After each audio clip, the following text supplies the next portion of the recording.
सब लोग उसे बस एक पावरलेस गांव का लड़का समझते हैं, लेकिन आयरनी ये है कि वही आगे चलकर हिस्ट्री का सबसे महान राजा साबित होता है। बहुत साल पहले ग्रे नाम का एक इंसान अनाथ होने से उठकर पूरी दुनिया का कॉन्करर बन चुका था। उसके सामने कोई टिक नहीं पाया और जिसने भी अपोज करने की कोशिश की उसे उसने बिना दया के मिटा दिया। लेकिन इतनी इमेंस पावर होने के बाद भी उसकी जिंदगी अधूरी थी, क्योंकि वो पूरी तरह अकेला था। फिर एक दिन अचानक उसे ऐसा महसूस होता है जैसे वो एक एंडलेस ओशन में डूब रहा हो, और तभी एक आवाज उसे कहती है कि अगले जीवन में उसे लाइट की तलाश करनी होगी। उसी पल राजा को समझ आ जाता है कि उसकी मौत हो चुकी है, और अगले ही सेकंड वो एक धुंधले से कमरे में आंखें खोलता है जहां दो अनजान चेहरे उसके ऊपर झुके हुए होते हैं। वे उसे आर्थर कहकर बुला रहे होते हैं और आपस में बात कर रहे होते हैं कि उनका बेटा उनकी जिंदगी में कितनी नई एनर्जी ले आया है। आर्थर को न तो ये पता होता है कि ये लोग कौन हैं और न ही वो अब कहाँ हैं, लेकिन एक बात उसे साफ समझ आ जाती है, उसका रीइंकार्नेशन पूरी मेमोरीज और नॉलेज के साथ हुआ है। एक समय का महान राजा जो अब एक नॉर्मल सा बच्चा है, आर्थर के रूप में इस नई जिंदगी को काफी एम्बैरेसिंग मानता है। वो अपने शरीर को ठीक से कंट्रोल तक नहीं कर पाता, और जब उसके पेरेंट्स उसका डायपर बदलते हैं तो उसे अंदर से अजीब सी शर्म महसूस होती है। एक दिन आर्थर अपने पिता को जादू का इस्तेमाल करके अपने शरीर को एनहांस करते हुए देखता है ताकि वे एक ही पंच में खेत जोत सकें, और फिर वो अपनी माँ को देखता है जो उसके घायल होने पर उसे हील कर रही होती है। यहीं से उसके मन में क्यूरियोसिटी जागती है और उसे एहसास होता है कि ये दुनिया अर्थ नहीं है, क्योंकि यहाँ मैजिक एग्जिस्ट करता है। जल्द ही आर्थर को पता चलता है कि उसके पिता एक एडवेंचरर हैं जो अक्सर अपने दोस्तों के साथ मॉन्स्टर्स का शिकार करने जाते हैं। उसे समझ आता है कि इस दुनिया में हर किसी को हथियार रखने की आज़ादी है, जो इसे एक डेंजरस प्लेस बनाती है। इसी वजह से वो डिसाइड करता है कि उसे जितनी जल्दी हो सके खुद को स्ट्रांग बनाना होगा ताकि वो सरवाइव कर सके। मगर प्रॉब्लम यह है कि अभी वो सिर्फ एक छोटा सा बच्चा है जो अपनी माँ की लुलाबाई सुनते ही सो जाता है। फिर भी वो धीरे धीरे अपनी फ्रस्ट्रेशन पर काबू पा लेता है और इन पीसफुल मोमेंट्स को एंजॉय करने लगता है, क्योंकि पिछले जीवन में सोते वक्त भी उसे असैसिन्स के हमले का डर रहता था। कुछ महीने गुजरते हैं और आर्थर अब घर में क्रॉल करने लगता है। वो सोने का नाटक करता है ताकि उसकी माँ उसे अकेला छोड़ दे, और फिर क्वाइटली घर की लाइब्रेरी में पहुंच जाता है जहां वो इस दुनिया को समझने के लिए किताबें ढूंढना शुरू करता है। उसे पता चलता है कि जिस कॉन्टिनेंट पर वो रह रहा है उसके साउथ में एक ह्यूमन किंगडम है और नॉर्थ में एल्व्स का देश। ह्यूमन किंगडम पर एक राजा राज करता है, लेकिन उसके पुराने जीवन से अलग यहाँ राजा का बेटा ही सक्सेसर बनता है और थ्रोन के लिए कोई ब्लडी बैटल नहीं होती। फिर उसे मैजिक पर एक और किताब मिलती है और आर्थर को समझ आता है कि यही मैजिक इस दुनिया के साइंस और टेक्नोलॉजी के पीछे रह जाने की वजह है। वो पढ़ता है कि करीब 1% पॉपुलेशन ही मैजिक यूज कर सकती है, और किसी इंसान की मैजिकल एबिलिटी ज्यादातर उसके पेरेंट्स पर डिपेंड करती है। किताब बताती है कि मैजिक यूजर्स के दो मेन टाइप्स होते हैं। पहले होते हैं ऑगमेंटर्स, जो माना का इस्तेमाल करके अपने फिजिकल एबिलिटीज को मैसिवली बूस्ट करते हैं और वॉरियर्स की तरह लड़ते हैं। दूसरी कैटेगरी होती है मेजेस की, जो अपने शरीर के बाहर माना रिलीज करके स्पेल्स कास्ट करते हैं। आर्थर को पता चलता है कि उसके पिता एक माना ऑगमेंटर हैं, लेकिन उसकी माँ की हीलिंग एबिलिटीज देखकर उसे लगता है कि वो कोई नॉर्मल मेज नहीं है। वो इस सोच को फिलहाल साइड में रख देता है और मेज बनने के प्रोसेस के बारे में पढ़ता रहता है। किताब में लिखा होता है कि मैजिक यूज करने के लिए एक माना कोर की जरूरत होती है, जो शरीर के अंदर मौजूद माना को एक पॉइंट पर कंडेंस करके बनता है। ज्यादातर लोग इसे प्यूबर्टी के आसपास हासिल कर पाते हैं और एक स्ट्रॉन्ग माना कोर बनाने में सालों लग जाते हैं। लेकिन आर्थर के लिए ये कॉन्सेप्ट नया नहीं है। अपने पिछले जीवन में वो अपने शरीर की इंटरनल एनर्जी, जिसे काई कहा जाता था, को कंट्रोल कर सकता था, और काई कोर बनाना माना कोर बनाने जैसा ही था। आर्थर अपने शरीर के अंदर माना को फोकस करना शुरू करता है, इस उम्मीद में कि ये इस दुनिया में पावरफुल बनने की उसकी पहली स्टेप होगी। लेकिन जैसे ही वो माना कोर बनाने के करीब आता है, उसकी माँ उसे ढूंढ लेती है और वापस उसके बेड पर ले जाती है। 2 साल पलक झपकते ही गुजर जाते हैं, और एक दिन जब आर्थर की माँ उसके बारे में डायरी लिख रही होती है, वो बाहर जाकर अपने पिता से स्वॉर्ड फाइटिंग सीखने लगता है। जैसे ही वो लकड़ी की स्टिक को तलवार की तरह घुमाता है, उसकी माँ बाहर आती है और अपने पति पर गुस्सा हो जाती है कि उसने अपने बेटे को तलवार चलाना सिखा दिया है, जबकि उसने अभी ठीक से चलना ही सीखा है। आर्थर के लिए ये कोई शौक नहीं होता, क्योंकि अब उसे अच्छे से पता चल चुका है कि घर की असली बॉस उसकी माँ ही है। उसकी माँ उसे कभी कभी पास के टाउन भी ले जाती है, और आर्थर हर बार वहां जाकर बेहद खुश होता है, क्योंकि उसे इस दुनिया को करीब से समझने का मौका मिलता है। हथियारों से लेकर अजीब अजीब आइटम्स तक हर चीज़ उसे फैसिनेट करती है। लेकिन जो चीज़ उसे सबसे ज़्यादा अट्रैक्ट करती है वो है मैजिक, और शहर में रहकर उसे इसे देखने का सबसे अच्छा चांस मिलता है। इन ट्रिप्स के अलावा आर्थर अपने पेरेंट्स के साथ एक पीसफुल लाइफ जीता है, और भले ही वो बच्चे के शरीर में फंसे होने से अनकंफर्टेबल महसूस करता हो, लेकिन धीरे धीरे उसे ये सुकून भरी जिंदगी पसंद आने लगती है। उसके माता पिता उसकी हर ज़रूरत का ध्यान रखते हैं, और ये उसे अपने पिछले जीवन के ऑर्फनेज की याद दिलाता है, जहाँ वो एक फैमिली के लिए तरसता था, लेकिन वो सपना कभी पूरा नहीं हुआ। एक दिन आर्थर अपने पिता को अपनी स्ट्रेंथ बढ़ाने के लिए मैजिक प्रैक्टिस करते हुए देखता है। वो उन्हें ऑब्जर्व करने और उनसे सीखने के लिए एक्साइटेड होता है, लेकिन उसके पिता अपनी पूरी कोशिश के बाद भी जमीन से मुश्किल से कुछ पत्थर ही उठा पाते हैं। आर्थर इस बार इम्प्रेस नहीं होता, क्योंकि उसके हिसाब से हाथों से पत्थर उठाना इससे कहीं फास्टर होता। लेकिन तभी उसकी माँ पास आकर कामली समझाती है कि उसके पिता का ये उनका बेस्ट अटेम्प्ट नहीं था, और दूसरे राउंड में उनका परफॉर्मेंस काफ़ी बेहतर हो जाता है। अपनी पत्नी को इम्प्रेस करने के लिए आर्थर के पिता फिर से पूरी ताकत झोंक देते हैं और हैवी अटैक्स की एक पूरी सीरीज चला देते हैं, जिससे ज़मीन तक हल्के से कांप उठती है। इस बार आर्थर सच में शॉक हो जाता है, और उसकी माँ पूरे कॉन्फिडेंस के साथ कहती है कि बड़ा होकर आर्थर भी एक पावरफुल वॉरियर बनेगा। आर्थर तुरंत यही सब ट्राई करना चाहता है, लेकिन उसकी माँ उसे अपने साथ सोने के लिए ले जाती है। चलते चलते वे लाइब्रेरी के पास से गुजरते हैं, और आर्थर बुक्स पढ़ने की परमिशन मांगता है। माँ साफ मना कर देती है, लेकिन उसकी इनोसेंट प्लीडिंग आइज देखकर आखिरकार उनका दिल पिघल जाता है। आखिर में वो आर्थर को किताबों के साथ अकेला छोड़कर अपने पति के साथ बाहर चली जाती है, और आर्थर अपने पूरे शरीर की एनर्जी कॉन्सेंट्रेट करके माना कोर बनाने की कोशिश करता है, जिसे वो पिछले 2 सालों से साइलेंटली प्रैक्टिस कर रहा था। उसे लगता है कि वो ब्रेक थ्रू के बिल्कुल करीब है, और तभी अचानक उसका माना कोर उसके शरीर के अंदर बन जाता है। अगले ही पल एक पावरफुल ब्लास्ट होता है, पूरा घर हिल जाता है, और आर्थर के पिता अपनी पत्नी को बचाने की कोशिश में घायल हो जाते हैं। दोनों घबरा जाते हैं, उन्हें लगता है कि शायद उनका बेटा खतरे में है, लेकिन जैसे ही वे अंदर पहुंचते हैं उनकी आंखें फटी रह जाती हैं। आर्थर सुनहरी रोशनी में लिपटा हुआ हवा में तैर रहा होता है। आर्थर एक प्राउड स्माइल देता है और कैजुअली कहता है कि अब वो फाइनली मैजिक यूज कर सकता है। वो जमीन पर उतरता है और उनकी ओर बढ़ता है। तभी अचानक छत का मलबा उसके ऊपर गिरने लगता है। आर्थर घबरा जाता है, उसे लगता है कि शायद यही उसका एंड है, लेकिन उसके माता पिता बिना सोचे समझे उसकी ओर दौड़ते हैं और अपने शरीर से उसे गिरते मलबे से बचा लेते हैं। तभी आर्थर को पहली बार एहसास होता है कि उसके माता पिता का इंस्टिंक्ट सिर्फ उसे प्रोटेक्ट करना है। जब वे उसे पकड़कर रोने लगते हैं, आर्थर पूरी तरह कंफ्यूज हो जाता है। अपने पिछले जीवन में उसने कभी ऐसा इमोशन महसूस नहीं किया था। वहाँ पेरेंट्स सिर्फ प्राइड या डिसअपॉइंटमेंट दिखाते थे, इसके अलावा कुछ नहीं। ये नया एहसास क्या है, ये सोचते सोचते आर्थर भी रोने लगता है और इंस्टिंक्टिवली अपनी माँ से लिपट जाता है। कुछ साल बाद आर्थर एक यंग बॉय बन चुका होता है और अपने पिता रेनॉल्ड से कॉम्बैट स्किल्स सीखना शुरू करता है। दोनों गार्डन में आमने सामने खड़े होते हैं, जहां रेनॉल्ड्स उसे अपने प्रेशियस ग्लव्स देने की कोशिश करता है, लेकिन आर्थर मना कर देता है क्योंकि वो जानता है कि इस उम्र में वो उन्हें संभाल नहीं पाएगा। इसके बजाय वो एक वुडन स्वॉर्ड उठा लेता है और उसके पिता भी वैसा ही करते हैं। आर्थर बिना देर किए अटैक करता है और लगातार 3 स्ट्राइक्स करता है, लेकिन रेनॉल्ड्स ज्यादा पावरफुल है और हर वार को आसानी से ब्लॉक कर देता है। आर्थर को समझ आ जाता है कि उसके पिता माना से लकड़ी को रीइंफोर्स कर रहे हैं। वो भी वही करने का फैसला करता है और अपनी पूरी शक्ति अपनी वुडन स्वॉर्ड में डाल देता है।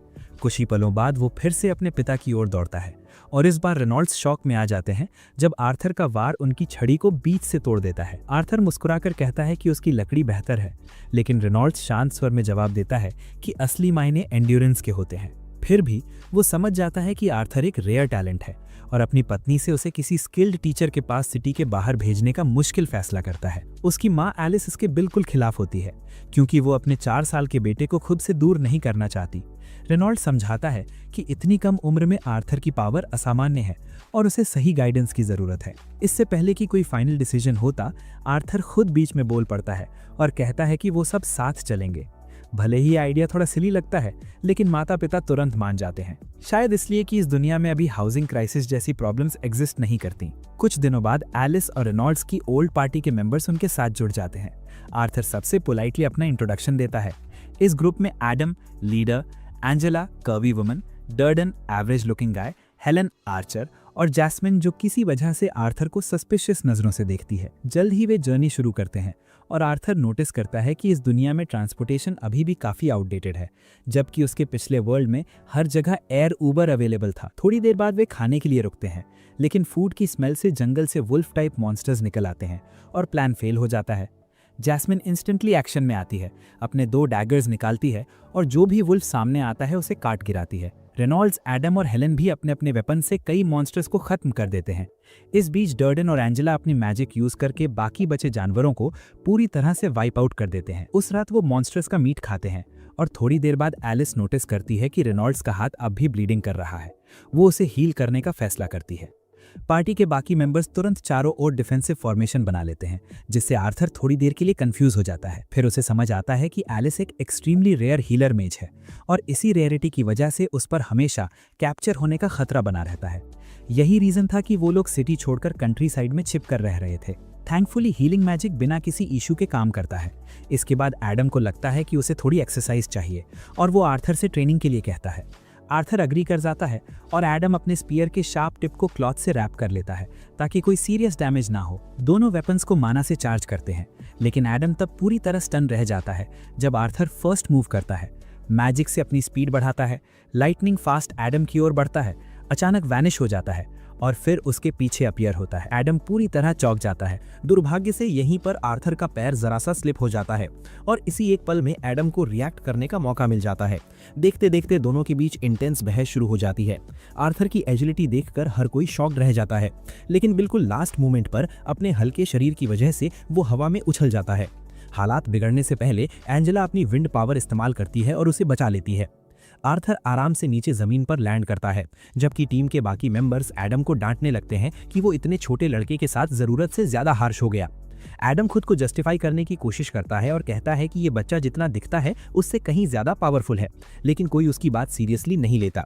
दूसरी तरफ जैस्मिन आर्थर के स्किल्स से काफी इंप्रेस्ड हो जाती है और उससे उसकी टेक्निक्स के बारे में सवाल पूछने लगती है। अगले कुछ दिन फास्ट फॉरवर्ड की तरह निकल जाते हैं। आर्थर पार्टी के लगभग हर मेंबर के साथ ट्रेन करता है, साथ खाता है, साथ सोता है और फिर दोबारा प्रैक्टिस में लग जाता है। वो एडम से लैंस टेक्निक सीखता है, रेनॉल्ड से पुशअप्स, हेलन से आर्चरी और जैस्मिन से उसैन बोल्ट की तरह दौड़ना। और ऐसा लगता है कि जैस्मिन को वो छोटा सा लड़का काफी पसंद आने लगा है। एक दिन जैस्मिन मजाक मजाक में उसकी छोटी स्वॉर्ड पर थोड़ा सा बेबी ऑयल लगाकर उसे म्यूजिक पार्टी में ले जाने की कोशिश करती है, लेकिन उसकी माँ नहीं चाहती कि आर्थर जल जाए, इसलिए वो तुरंत उसे वापस बुला लेती है। इसके कुछ ही समय बाद सब लोग बैलगाड़ियों में अपनी जर्नी फिर से शुरू करते हैं। तभी अचानक कुछ मिस्टीरियस हालात पैदा होते हैं और उन्हें रुकना पड़ता है।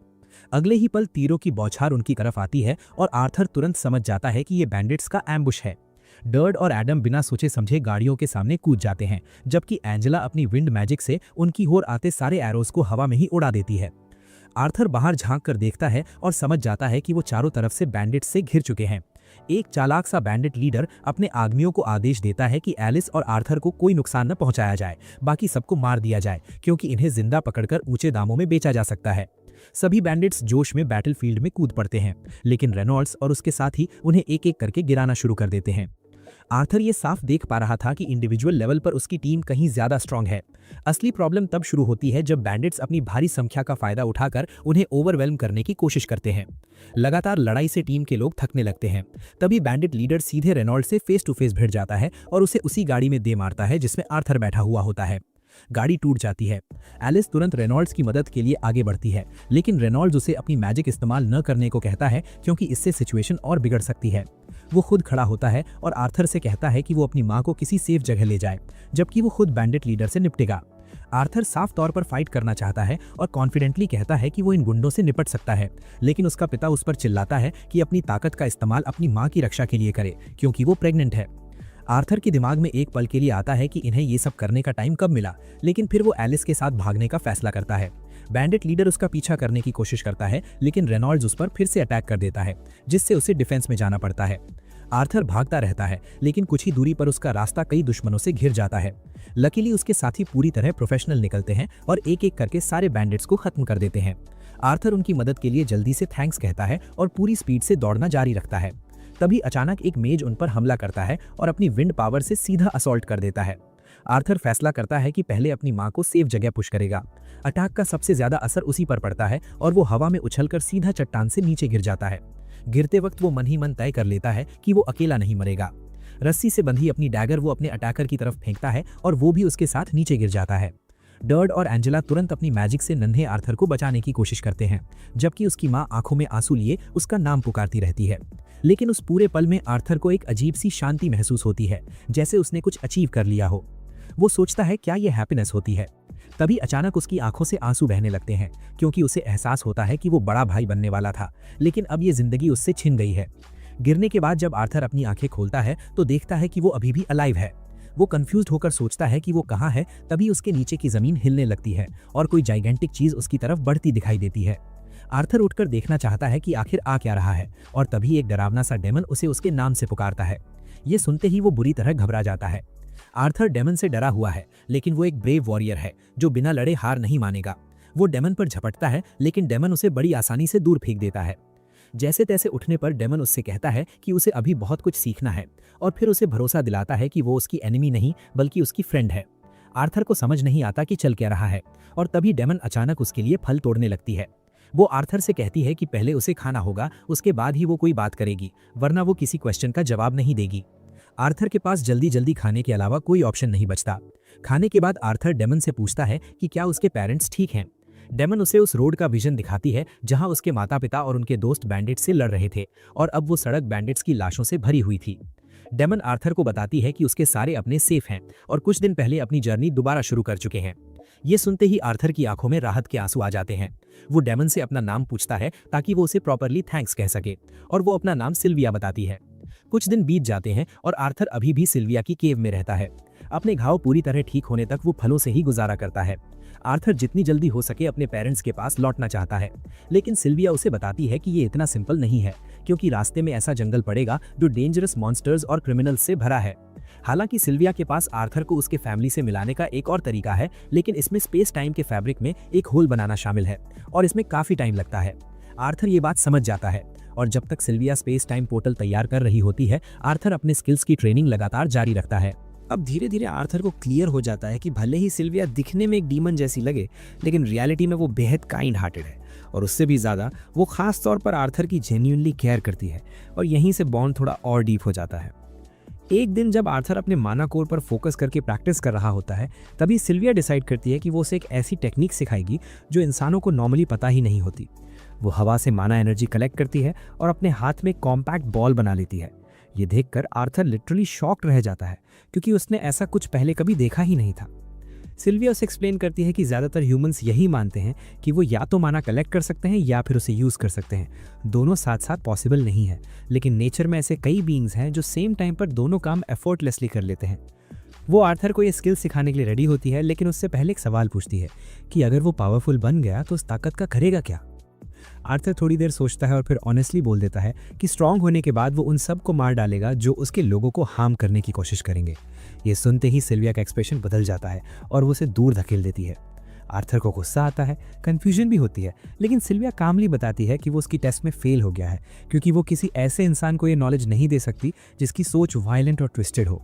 आर्थर ये सुनकर हैरान रह जाता है, क्योंकि उसके पिछले लाइफ में उसे यही सिखाया गया था कि एनिमीज को मारकर ही पावर मिलती है। लेकिन जब सिल्विया उससे पूछती है कि क्या उसे हर वक्त वायलेंस के बारे में सोचना अच्छा लगता है, तो आर्थर के पास कोई जवाब नहीं होता और वो चुप हो जाता है। फिर सिल्विया उससे कहती है कि ताकत का इस्तेमाल सिर्फ हिंसा के लिए ही नहीं होता, और वो नहीं चाहती कि आर्थर अपनी लाइफ एंगर और ब्लडशेड में वेस्ट करे। उसकी बातें आर्थर के दिल को टच कर जाती हैं, और उसे ऐसा फील होता है जैसे सिल्विया उसके पास्ट लाइफ के बारे में सब कुछ जानती हो। वो फिर से वही सवाल दोहराती है कि स्ट्रांग बनने के बाद वो क्या करेगा। इस बार आर्थर थोड़ा रुक कर ऑनेस्टली जवाब देता है कि वो उन लोगों की प्रोटेक्शन करेगा जिनकी उसे सच में परवाह है। ये सुनते ही सिल्विया जेन्युइनली खुश हो जाती है और आर्थर को एनवायरनमेंट से डायरेक्टली मैजिक कलेक्ट करना सिखाना शुरू कर देती है। सरप्राइजिंगली आर्थर ये स्किल बहुत जल्दी ग्रास्प कर लेता है। एक्साइटेड होकर जब वो सिल्विया को अपना प्रोग्रेस दिखाने के लिए उसकी तरफ दौड़ता है, तभी सिल्विया अचानक उसे केव के एज की तरफ धकेल देती है और वो चट्टानों के बीच दब जाता है। आर्थर पूरी तरह शॉक्ड रह जाता है, लेकिन सिल्विया टेलीपैथी के जरिए उससे बात करती है और उसे बिल्कुल साइलेंट रहने को कहती है। कुछ ही मोमेंट्स बाद सिल्विया जैसे ही एक और डीमन वहां आती है और उसे अपने साथ वापस चलने को कहती है। सिल्विया साफ मना कर देती है और जवाब में वो डीमन उस पर एक एनर्जी का पावरफुल ऑर्ब फेंक देता है। आर्थर अंदर से पैनिक करने लगता है, लेकिन सिल्विया उसे रीअश्योर करती है कि वो ठीक रहेगी। फिर सिल्विया खुद को संभालती है और अपनी पूरी पावर अनलीश कर देती है। उसका डीमन लाइक बॉडी टूटने लगता है और वो एक मेजेस्टिक वाइट ड्रैगन में ट्रांसफॉर्म हो जाती है। वो सामने वाले डीमन पर एक इंटेंस बीम छोड़ती है जिसे वो बैरली ब्लॉक कर पाता है। डीमन उसे वार्न करता है कि इतनी मैसिव पावर इस्तेमाल करने की उसे हैवी प्राइस चुकानी पड़ेगी, लेकिन सिल्विया कामली कहती है कि उसे अपनी लाइफ को लेकर कोई रिग्रेट नहीं है। किसी तरह डीमन उसके अटैक को न्यूट्रलाइज कर देता है और फिर अपनी डार्क एनर्जी के कई ऑब्स केव की तरफ फेंक देता है। आर्थर को बचाने की कोशिश में सिल्विया का फोकस थोड़ा हिल जाता है और डीमन उस पर एक ह्यूज अटैक करके उसे अनकॉन्शियस कर देता है। सिल्विया समझ जाती है कि अगर ये फाइट जारी रही तो आर्थर भी डेंजर में आ जाएगा, इसलिए वो उसे बचाने के लिए अपनी लाइफ रिस्क करने का फैसला कर लेती है। वो अपनी सारी बची हुई ताकत से टाइम को स्टॉप कर देती है और आर्थर को बाहर बुलाकर सॉफ्टली कहती है कि अब उसे घर जाना होगा। वो स्पेस टाइम में एक पोर्टल खोलती है और बताती है कि ये उसे डायरेक्टली उसके फैमिली तक नहीं ले जाएगा, लेकिन अब वो इतना स्ट्रांग हो चुका है कि खुद सर्वाइव करते हुए उन्हें ढूंढ सकता है। आर्थर समझ जाता है कि सिल्विया उसके लिए खुद को सैक्रिफाइस कर रही है और उसका दिल लिटरली टूट जाता है। सिल्विया उसे प्रॉमिस करवाती है कि वो अपनी पावर का इस्तेमाल हमेशा अपने लव्ड वंस की प्रोटेक्शन के लिए करेगा। फेयरवेल के तौर पर वो उसे क्रिस्टल एग और एक फेदर गिफ्ट करती है और कहती है कि इनका अच्छे से ध्यान रखना। फिर वो आर्थर को किस करती है और उसी पल उसके दोनों बाहों पर गोल्डन टैटूज उभर आते हैं। सिल्विया बताती है कि सही समय आने पर उसे इनका मतलब और पर्पस खुद समझ आ जाएगा, लेकिन अभी के लिए यही गुड बाय है। फिर वो कैजुअली बोलती है कि पोर्टल तैयार करने में इतना टाइम नहीं लगता, उसने जानबूझकर डिले किया क्योंकि उसके साथ बिताए वो फ्यू डेज उसे सच में बहुत अच्छे लगे थे। ये सुनते ही आर्थर रो पड़ता है और उसे रियलाइज होता है कि इस मोमेंट पर वो उसे बचाने के लिए स्ट्रांग इनफ नहीं है, भले ही उसने प्रोटेक्शन का वादा किया था। सिल्विया जेंटली कहती है कि इस सिचुएशन में वो प्रॉमिस अप्लाई नहीं होता और उसे जल्दी करने को कहती है। आर्थर इमोशनली बोल देता है कि उसे फर्क नहीं पड़ता कि वो ड्रैगन है या डीमन, क्योंकि वो उसके फैमिली का हिस्सा है और फैमिली को कभी पीछे नहीं छोड़ा जाता। सिल्विया उसे बताती है कि उसकी ऑलरेडी एक माँ है, तो आर्थर उसे दादी कहने का फैसला करता है और ये सुनकर ड्रैगन की आंखों से आंसू बहने लगते हैं। फिर सिल्विया उसे पोर्टल की तरफ धकेलती है और आर्थर क्रिस्टल एग और फेदर अपने साथ ले लेता है, लेकिन जैसे ही वो पोर्टल में एंटर करता है और आखिरी बार सिल्विया को देखने के लिए पीछे मुड़ता है, उसे अचानक खींच लिया जाता है। उसके जाते ही सिल्विया अपनी बची खुची पावर से केव में टाइम को नॉर्मल कर देती है और उसी पर डीमन उस पर हमला कर देता है। वो ज़मीन पर गिर जाती है, लेकिन जैसे ही डीमन उसकी जीत को कंफर्म मानकर उसके करीब आता है, सिल्विया उसे डिसीव करती है और पॉइंट ब्लैंक रेंज से अपनी पूरी ताकत झोंक देती है। दूसरी तरफ आर्थर पोर्टल से गुजर रहा होता है, जहां उसे फिर से सिल्विया की आवाज़ सुनाई देती है। वो कहती है कि दुखी होना नेचुरल है, लेकिन उस सैडनेस को एक दिन हैप्पीनेस में बदलने के लिए उसे हार्डवर्क करना होगा। आर्थर कहता है कि वो ऐसा नहीं कर सकता, लेकिन सिल्विया कॉन्फिडेंटली बोलती है कि वो जानती है कि वो कर सकता है, क्योंकि वो हिस्ट्री का सबसे पावरफुल किंग था। ये सुनकर आर्थर पूरी तरह स्टंड रह जाता है कि सिल्विया को उसके पास्ट लाइफ के बारे में पता है। वो उससे पूछना चाहता है कि क्या वही उसे इस दुनिया में लाई थी, लेकिन उससे पहले ही वो पोर्टल से बाहर निकल जाता है। सिल्विया के लिए रोने के बाद आर्थर खुद को संभालता है और क्रिस्टल एग अपनी पाउच में रख लेता है और यहीं से उसकी जर्नी एक नए फेज में एंटर कर जाती है। फिर वो चारों तरफ नजर डालता है और समझ जाता है कि वो एक डेंजरस घने जंगल के बीच फंस चुका है। तभी अचानक आर्थर को दूर से किसी लड़की की चीख सुनाई देती है और बिना सोचे वो पेड़ों के बीच से छलांग लगाते हुए उसकी तरफ बढ़ता है। थोड़ी ही देर में उसे कुछ डाकू दिखाई देते हैं जो एक बोनी एल्फ लड़की का अपहरण किए हुए होते हैं और आपस में एप्स्टीन आइलैंड पर उसे बेचकर हैवी मनी कमाने की बातें कर रहे होते हैं। ये सब देखकर आर्थर को वही पल याद आ जाता है जब उसके अपने समूह पर डाकुओं ने हमला किया था और साफ लग रहा होता है कि ये लोग उस लड़की के साथ भी वही करने वाले हैं। एल्फ लड़की की हालत देखकर उसे गुस्सा आता है, लेकिन सिल्विया से किए अपने वादे को याद कर वो अपने क्रोध को खुद पर हावी नहीं होने देता। इसके बजाय वो कामली डाकुओं का पीछा करने का फैसला करता है, क्योंकि उसे यकीन होता है कि ये लोग उसे किसी न किसी ह्यूमन सेटलमेंट तक जरूर ले जाएंगे। शाम होते होते जब डाकू थोड़ा आराम करते हैं तो वे लड़की को बेचने से पहले उसके साथ मजे करने की गंदी बातें करने लगते हैं और यहीं आकर आर्थर का धैर्य टूट जाता है। वो इन पीडीएफ फाइल से निपटने के लिए अपनी शक्ति इकट्ठा करने लगता है और तभी उसकी नजर पड़ती है कि वे जादुई रंगों का इस्तेमाल करके जंगली राक्षसों को कंट्रोल कर रहे हैं। वो उन जानवरों की ओर कुछ मेवे फेंकता है जिससे वे सतर्क हो जाते हैं और जोर जोर से दहाड़ने लगते हैं। डाकू घबरा जाते हैं क्योंकि इतनी आवाज से आसपास के और भी राक्षस अट्रैक्ट हो सकते हैं और उनमें से एक तुरंत आगे बढ़कर उन जानवरों को पीट पीट कर काबू में करने लगता है। आर्थर बस इसी मौके का इंतजार कर रहा होता है। वो अपने हाथ के चारों ओर माना से बनी एक ब्लेड तैयार करता है और पीछे से उस डाकू पर वार कर देता है। वो उसका चाकू छीन लेता है, लेकिन तभी एक और आदमी उसे ढूंढता हुआ वहां पहुंच जाता है। आर्थर उसे चीखने का मौका मिलने से पहले ही मार देता है, मगर तभी उसे एहसास होता है कि उसके शरीर में अब इतनी ताकत नहीं बची कि वो ज्यादा मूव कर सके। आराम करने का समय भी नहीं मिलता कि एक तीसरा डाकू अपने साथियों को खोजता हुआ वहां आ जाता है और आर्थर तुरंत उस पर अटैक कर देता है। हालांकि वो सिर्फ उसका पैर घायल कर पाता है और डाकू चिल्लाकर अपने दोस्त को चेतावनी देता है कि सावधान रहो, उनके सामने एक यंग मेज है। चौथा डाकू ये सुनकर और ज्यादा एक्साइटेड हो जाता है, क्योंकि इतनी कम उम्र के जादूगर बहुत रेयर होते हैं और उसे बेचकर ढेर सारा पैसा कमाया जा सकता है। वो आर्थर को मारने के बजाय जिंदा पकड़ने का फैसला करता है, तलवार नीचे रखता है और जादू का इस्तेमाल करने लगता है। अगले ही पल वो अपने मैजिक से भरे पंजों के साथ आर्थर पर झपटता है और जमीन तक टूटने लगती है। आर्थर किसी तरह उस हमले से बच जाता है और पलटकर उसे लात मारने की कोशिश करता है, लेकिन डाकू उससे कहीं ज्यादा तेज होता है। आर्थर धागे से बंधा चाकू उसकी तरफ फेंकता है, मगर अनुभवी डाकू बड़ी फुर्ती से उसे पकड़ लेता है और सीधा उसकी ओर दौड़ पड़ता है। वो लड़के को इतनी जोर से लात मारता है कि आर्थर जमीन पर गिर जाता है और फिर उसे उल्टा पकड़ लेता है, लेकिन तभी आर्थर उसके पैर पर आग का जादू चला देता है, जिससे डाकू को मजबूरन उसे छोड़ना पड़ता है। डाकू संभल भी नहीं पाता कि आर्थर उस पर फिर से चाकू फेंक देता है और इस बार वो चाकू उसकी गर्दन के चारों ओर ऐसे घूमता है कि बचने का कोई रास्ता नहीं रहता और सीधा उसके माथे में धंस जाता है। इसके बाद आर्थर आखिरी डाकू को भी खत्म कर देता है और उस एल्फ लड़की को आजाद कराता है, जो उसे किसी तरह अपने अतीत के किसी शख्स की याद दिला देती है। वो तुरंत उस ख्याल से बाहर आता है और लड़की से कहता है कि अब वो सुरक्षित है और घर जा सकती है, लेकिन आर्थर की चोटें देखकर लड़की चिंतित हो जाती है। आर्थर उसे समझाता है कि कुछ सीरियस नहीं है और फिर उन लाशों को ढक देता है ताकि लड़की को वो डरावना नजारा ना दिखे। लड़की अब भी जानना चाहती है कि हुआ क्या, तो वो उसे बता देता है कि उनका एक्सीडेंट हो गया है और अब वे कभी परेशान नहीं करेंगे। इसके बाद आर्थर को गाड़ी में कुछ सामान मिलता है और लड़की से फिर कहता है कि अब घर जाओ, मगर डर के मारे वो उसका हाथ पकड़ लेती है। वो उससे अपने साथ चलने की गुहार लगाती है और आर्थर उस पर तरस खाकर उसे साथ चलने की इजाजत दे देता है। फिर उसकी नज़र गुलाम बनाए गए राक्षसों पर पड़ती है और वो उन्हें उनकी पीड़ा से मुक्त करने का फैसला करता है, क्योंकि उसे उन्हें छोड़ना सही नहीं लगता। वहीं दूसरी तरफ एल्फ लड़की सींग वाले भेड़ियों को आज़ाद करने का निर्णय लेती है, क्योंकि एल्फ सभी जीवों का सम्मान करते हैं और अगर वे राक्षसों को ना छोड़ें तो वे मर जाएंगे। आर्थर उसे रोकने की कोशिश करता है, लेकिन लड़की को पूरा भरोसा होता है कि राक्षस उन पर हमला नहीं करेंगे।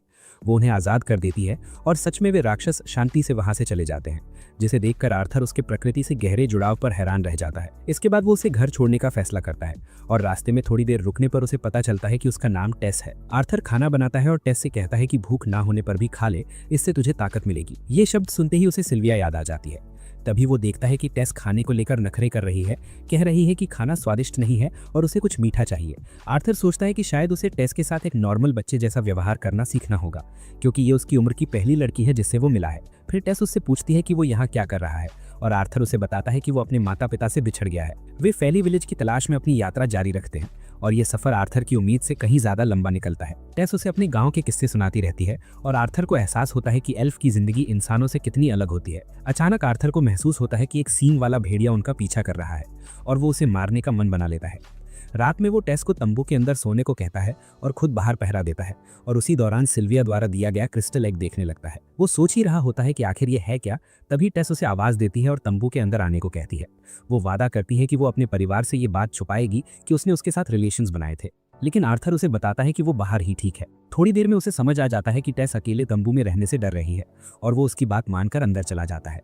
अंदर आते ही टेस सभी इंसानों पर आरोप लगाने लगती है कि वे विकृत सोच वाले होते हैं और कई पत्नियां रखते हैं, और आर्थर बस मन ही मन सोचता है कि काश ये सच होता। वो टेस से पूछता है कि उसे ये सब किसने बताया और वो बताती है कि उसके दादाजी ने। आर्थर सफाई देते हुए कहता है कि सिर्फ अमीर लोग ही कई पत्नियों का खर्च उठा सकते हैं, लेकिन उसका जवाब पूरा होने से पहले ही टेस सो जाती है। अगले दिन वे फिर से अपनी यात्रा शुरू करते हैं और टेस धीरे धीरे आर्थर के साथ काफी कंफर्टेबल फील करने लगती है। वो अंदर ही अंदर परेशान रहता है, क्योंकि उसका मन बस अपने फैमिली को ढूंढने में अटका हुआ है, और तभी डेस्टिनी एक और प्रॉब्लम उसके सामने रख देती है। अचानक उसके सिर में जबरदस्त पेन उठता है, इतना तेज कि वो खड़ा भी नहीं रह पाता, और ये देखकर टेस घबरा जाती है। वो उसे वहीं बैठा छोड़कर जंगल में हर्ब्स ढूंढने के लिए भाग जाती है। आर्थर अकेले बैठकर दर्द सहने की कोशिश कर रहा होता है, तभी वही हॉर्न वुल्फ जिसे उसने पहले आजाद किया था चुपचाप उसके सामने आ जाता है। आर्थर का दिल जोर से धड़कने लगता है। उसे लगता है कि ये मॉन्स्टर उस पर तभी अटैक करने आया है जब वह सबसे ज्यादा वीक है। उसी पल टेस जड़ी बूटियां लेकर लौट आती है। आर्थर उसे पीछे रहने के लिए कहता है, क्योंकि उसे यकीन होता है कि बीस्ट हमला करने वाला है, लेकिन अटैक करने के बजाय वो भेड़िया एक मरा हुआ वाइल्ड बोर जमीन पर रखता है और बिना कुछ कहे जंगल में वापस चला जाता है। ये सीन देखकर आर्थर पूरी तरह शॉक्ड रह जाता है और टेस एक्साइटेड होकर बताती है कि शायद उस जानवर ने उसकी जान बचाने के बदले ये एहसान लौटाया है। सुअर का मांस खाने के बाद आर्थर को थोड़ा बेटर महसूस होता है और तब टेस उसे बताती है कि उसे कोई खास हर्ब तो नहीं मिली, लेकिन कुछ मशरूम जरूर मिले हैं जिन्हें उसके गांव की औरतें अक्सर खाती हैं। आर्थर बिना ज्यादा सोचे उन्हें खा लेता है और कुछ ही देर में उसे बैड डायरिया हो जाता है। इसके बाद दोनों वापस टेंट में लौटते हैं और टेस उसे अपने दादाजी से सुनी हुई ह्यूमंस और ड्वार्फ्स के किंगडम्स की कहानियां सुनाने लगती है।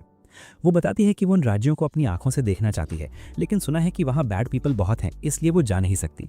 ऊपर से आउटसाइडर्स को एल्फ विलेज में आने की परमिशन भी नहीं होती। आर्थर उसकी आधी बातें ही सुन पाता है क्योंकि थकान उसे नींद की तरफ खींच लेती है। अगले दिन दर्द फिर लौट आता है, लेकिन आर्थर समहाउ उसे सह लेता है क्योंकि एल्फ विलेज अब काफ़ी पास होता है।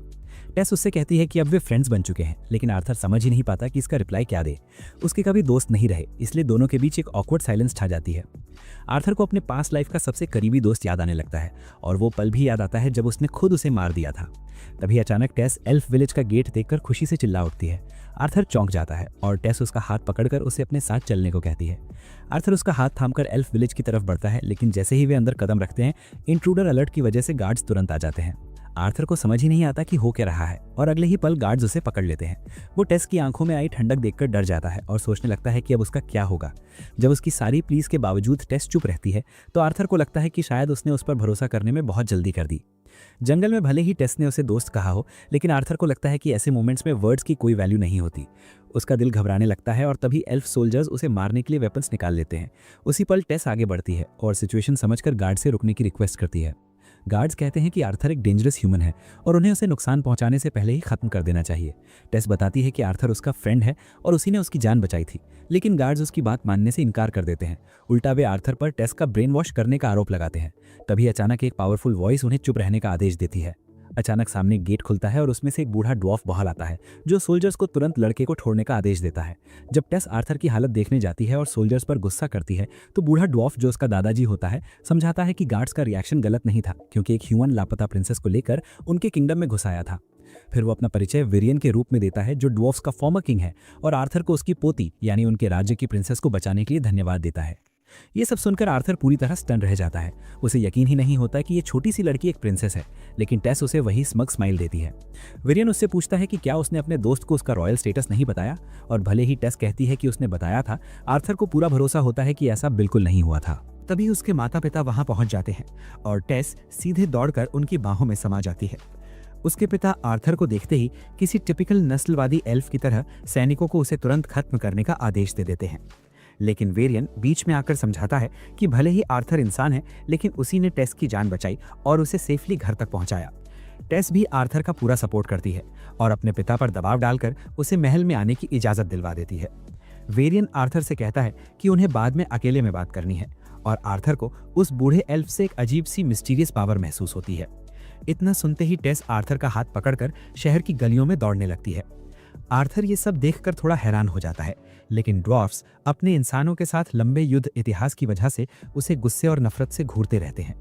आर्थर को इससे खास फर्क नहीं पड़ता, मगर जब उसने पहली बार मदद मांगी थी तब टेस के चेहरे पर जो कोल्ड एक्सप्रेशन था, वही बात उसे अंदर से परेशान कर रही है। ऊपर से सीने का दर्द भी उसे परेशान कर रहा है, इसलिए वो डिसाइड करता है कि आगे से ज्यादा केयरफुल रहना पड़ेगा। कुछ ही देर में वे महल पहुंच जाते हैं और टेस सभी दासियों को आर्थर की हर पॉसिबल सेवा करने का आदेश दे देती है।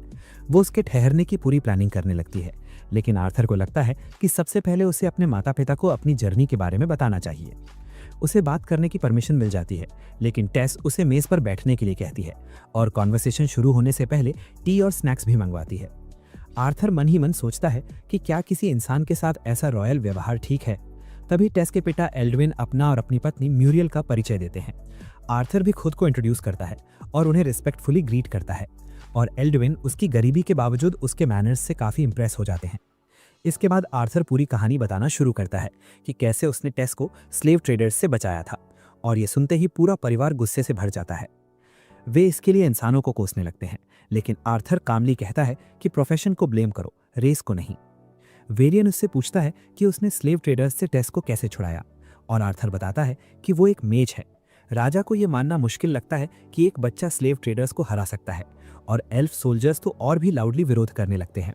वे फिर से आर्थर पर टेस को धोखा देने का इल्जाम लगाते हैं, लेकिन वेरियन उन्हें फाइनल आदेश मिलने तक पीछे रहने को कह देता है। टेस भी आगे आकर आर्थर का बचाव करती है और बदमाशों की कई सारी बातें दोहराती है।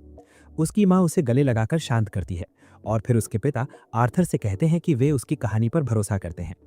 आर्थर इसके बाद एल्डविन से रिक्वेस्ट करता है कि टेस की जान बचाने के बदले उसे उसके फैमिली के पास वापस भेज दिया जाए, लेकिन एल्डविन इसे अनफेयर डिमांड बता देता है। वो कहता है कि वो बारबेरिक इंसानों की मदद नहीं करना चाहता, जिस पर आर्थर जवाब देता है कि ऐसा करके वो खुद भी बारबेरिक जैसा ही बिहेव करेगा। ये सुनकर एल्डविन थोड़ा हिल जाता है, लेकिन फिर भी मदद करने से मना कर देता है। तभी टेस उसे इमोशनली घूरने लगती है, ऑलमोस्ट ब्लैकमेल वाले अंदाज में।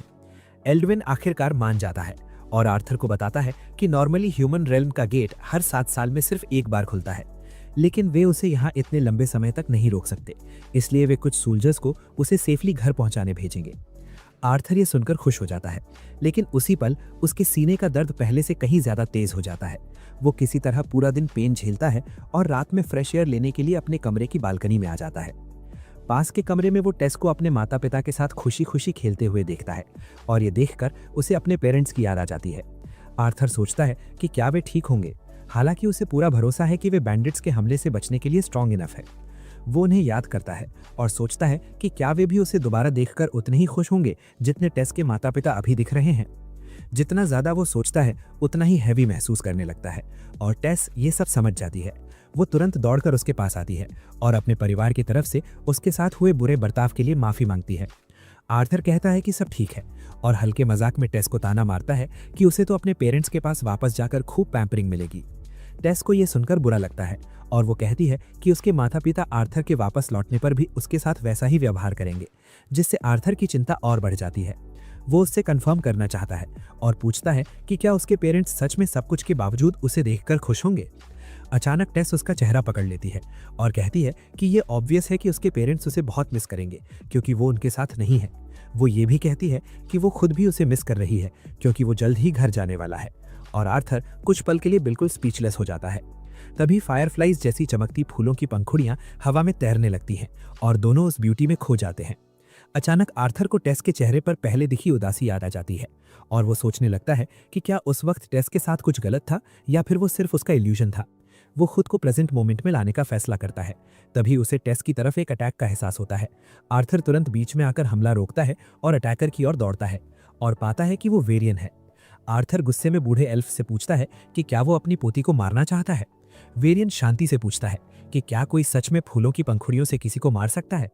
आर्थर अपने हाथ खोलता है और उसमें चमकती पंखुड़ियां देखकर समझ जाता है और वेरियन उसकी क्विक रिएक्शन और काउंटर इंस्टिंक्ट की तारीफ करता है। अब वेरियन को पूरा यकीन हो जाता है कि आर्थर ने सच में स्लेव ट्रेडर्स से फाइट की थी, लेकिन टेस को गुस्सा आ जाता है क्योंकि उसे लगता है कि उसके दादाजी उसके दोस्त को परेशान कर रहे हैं।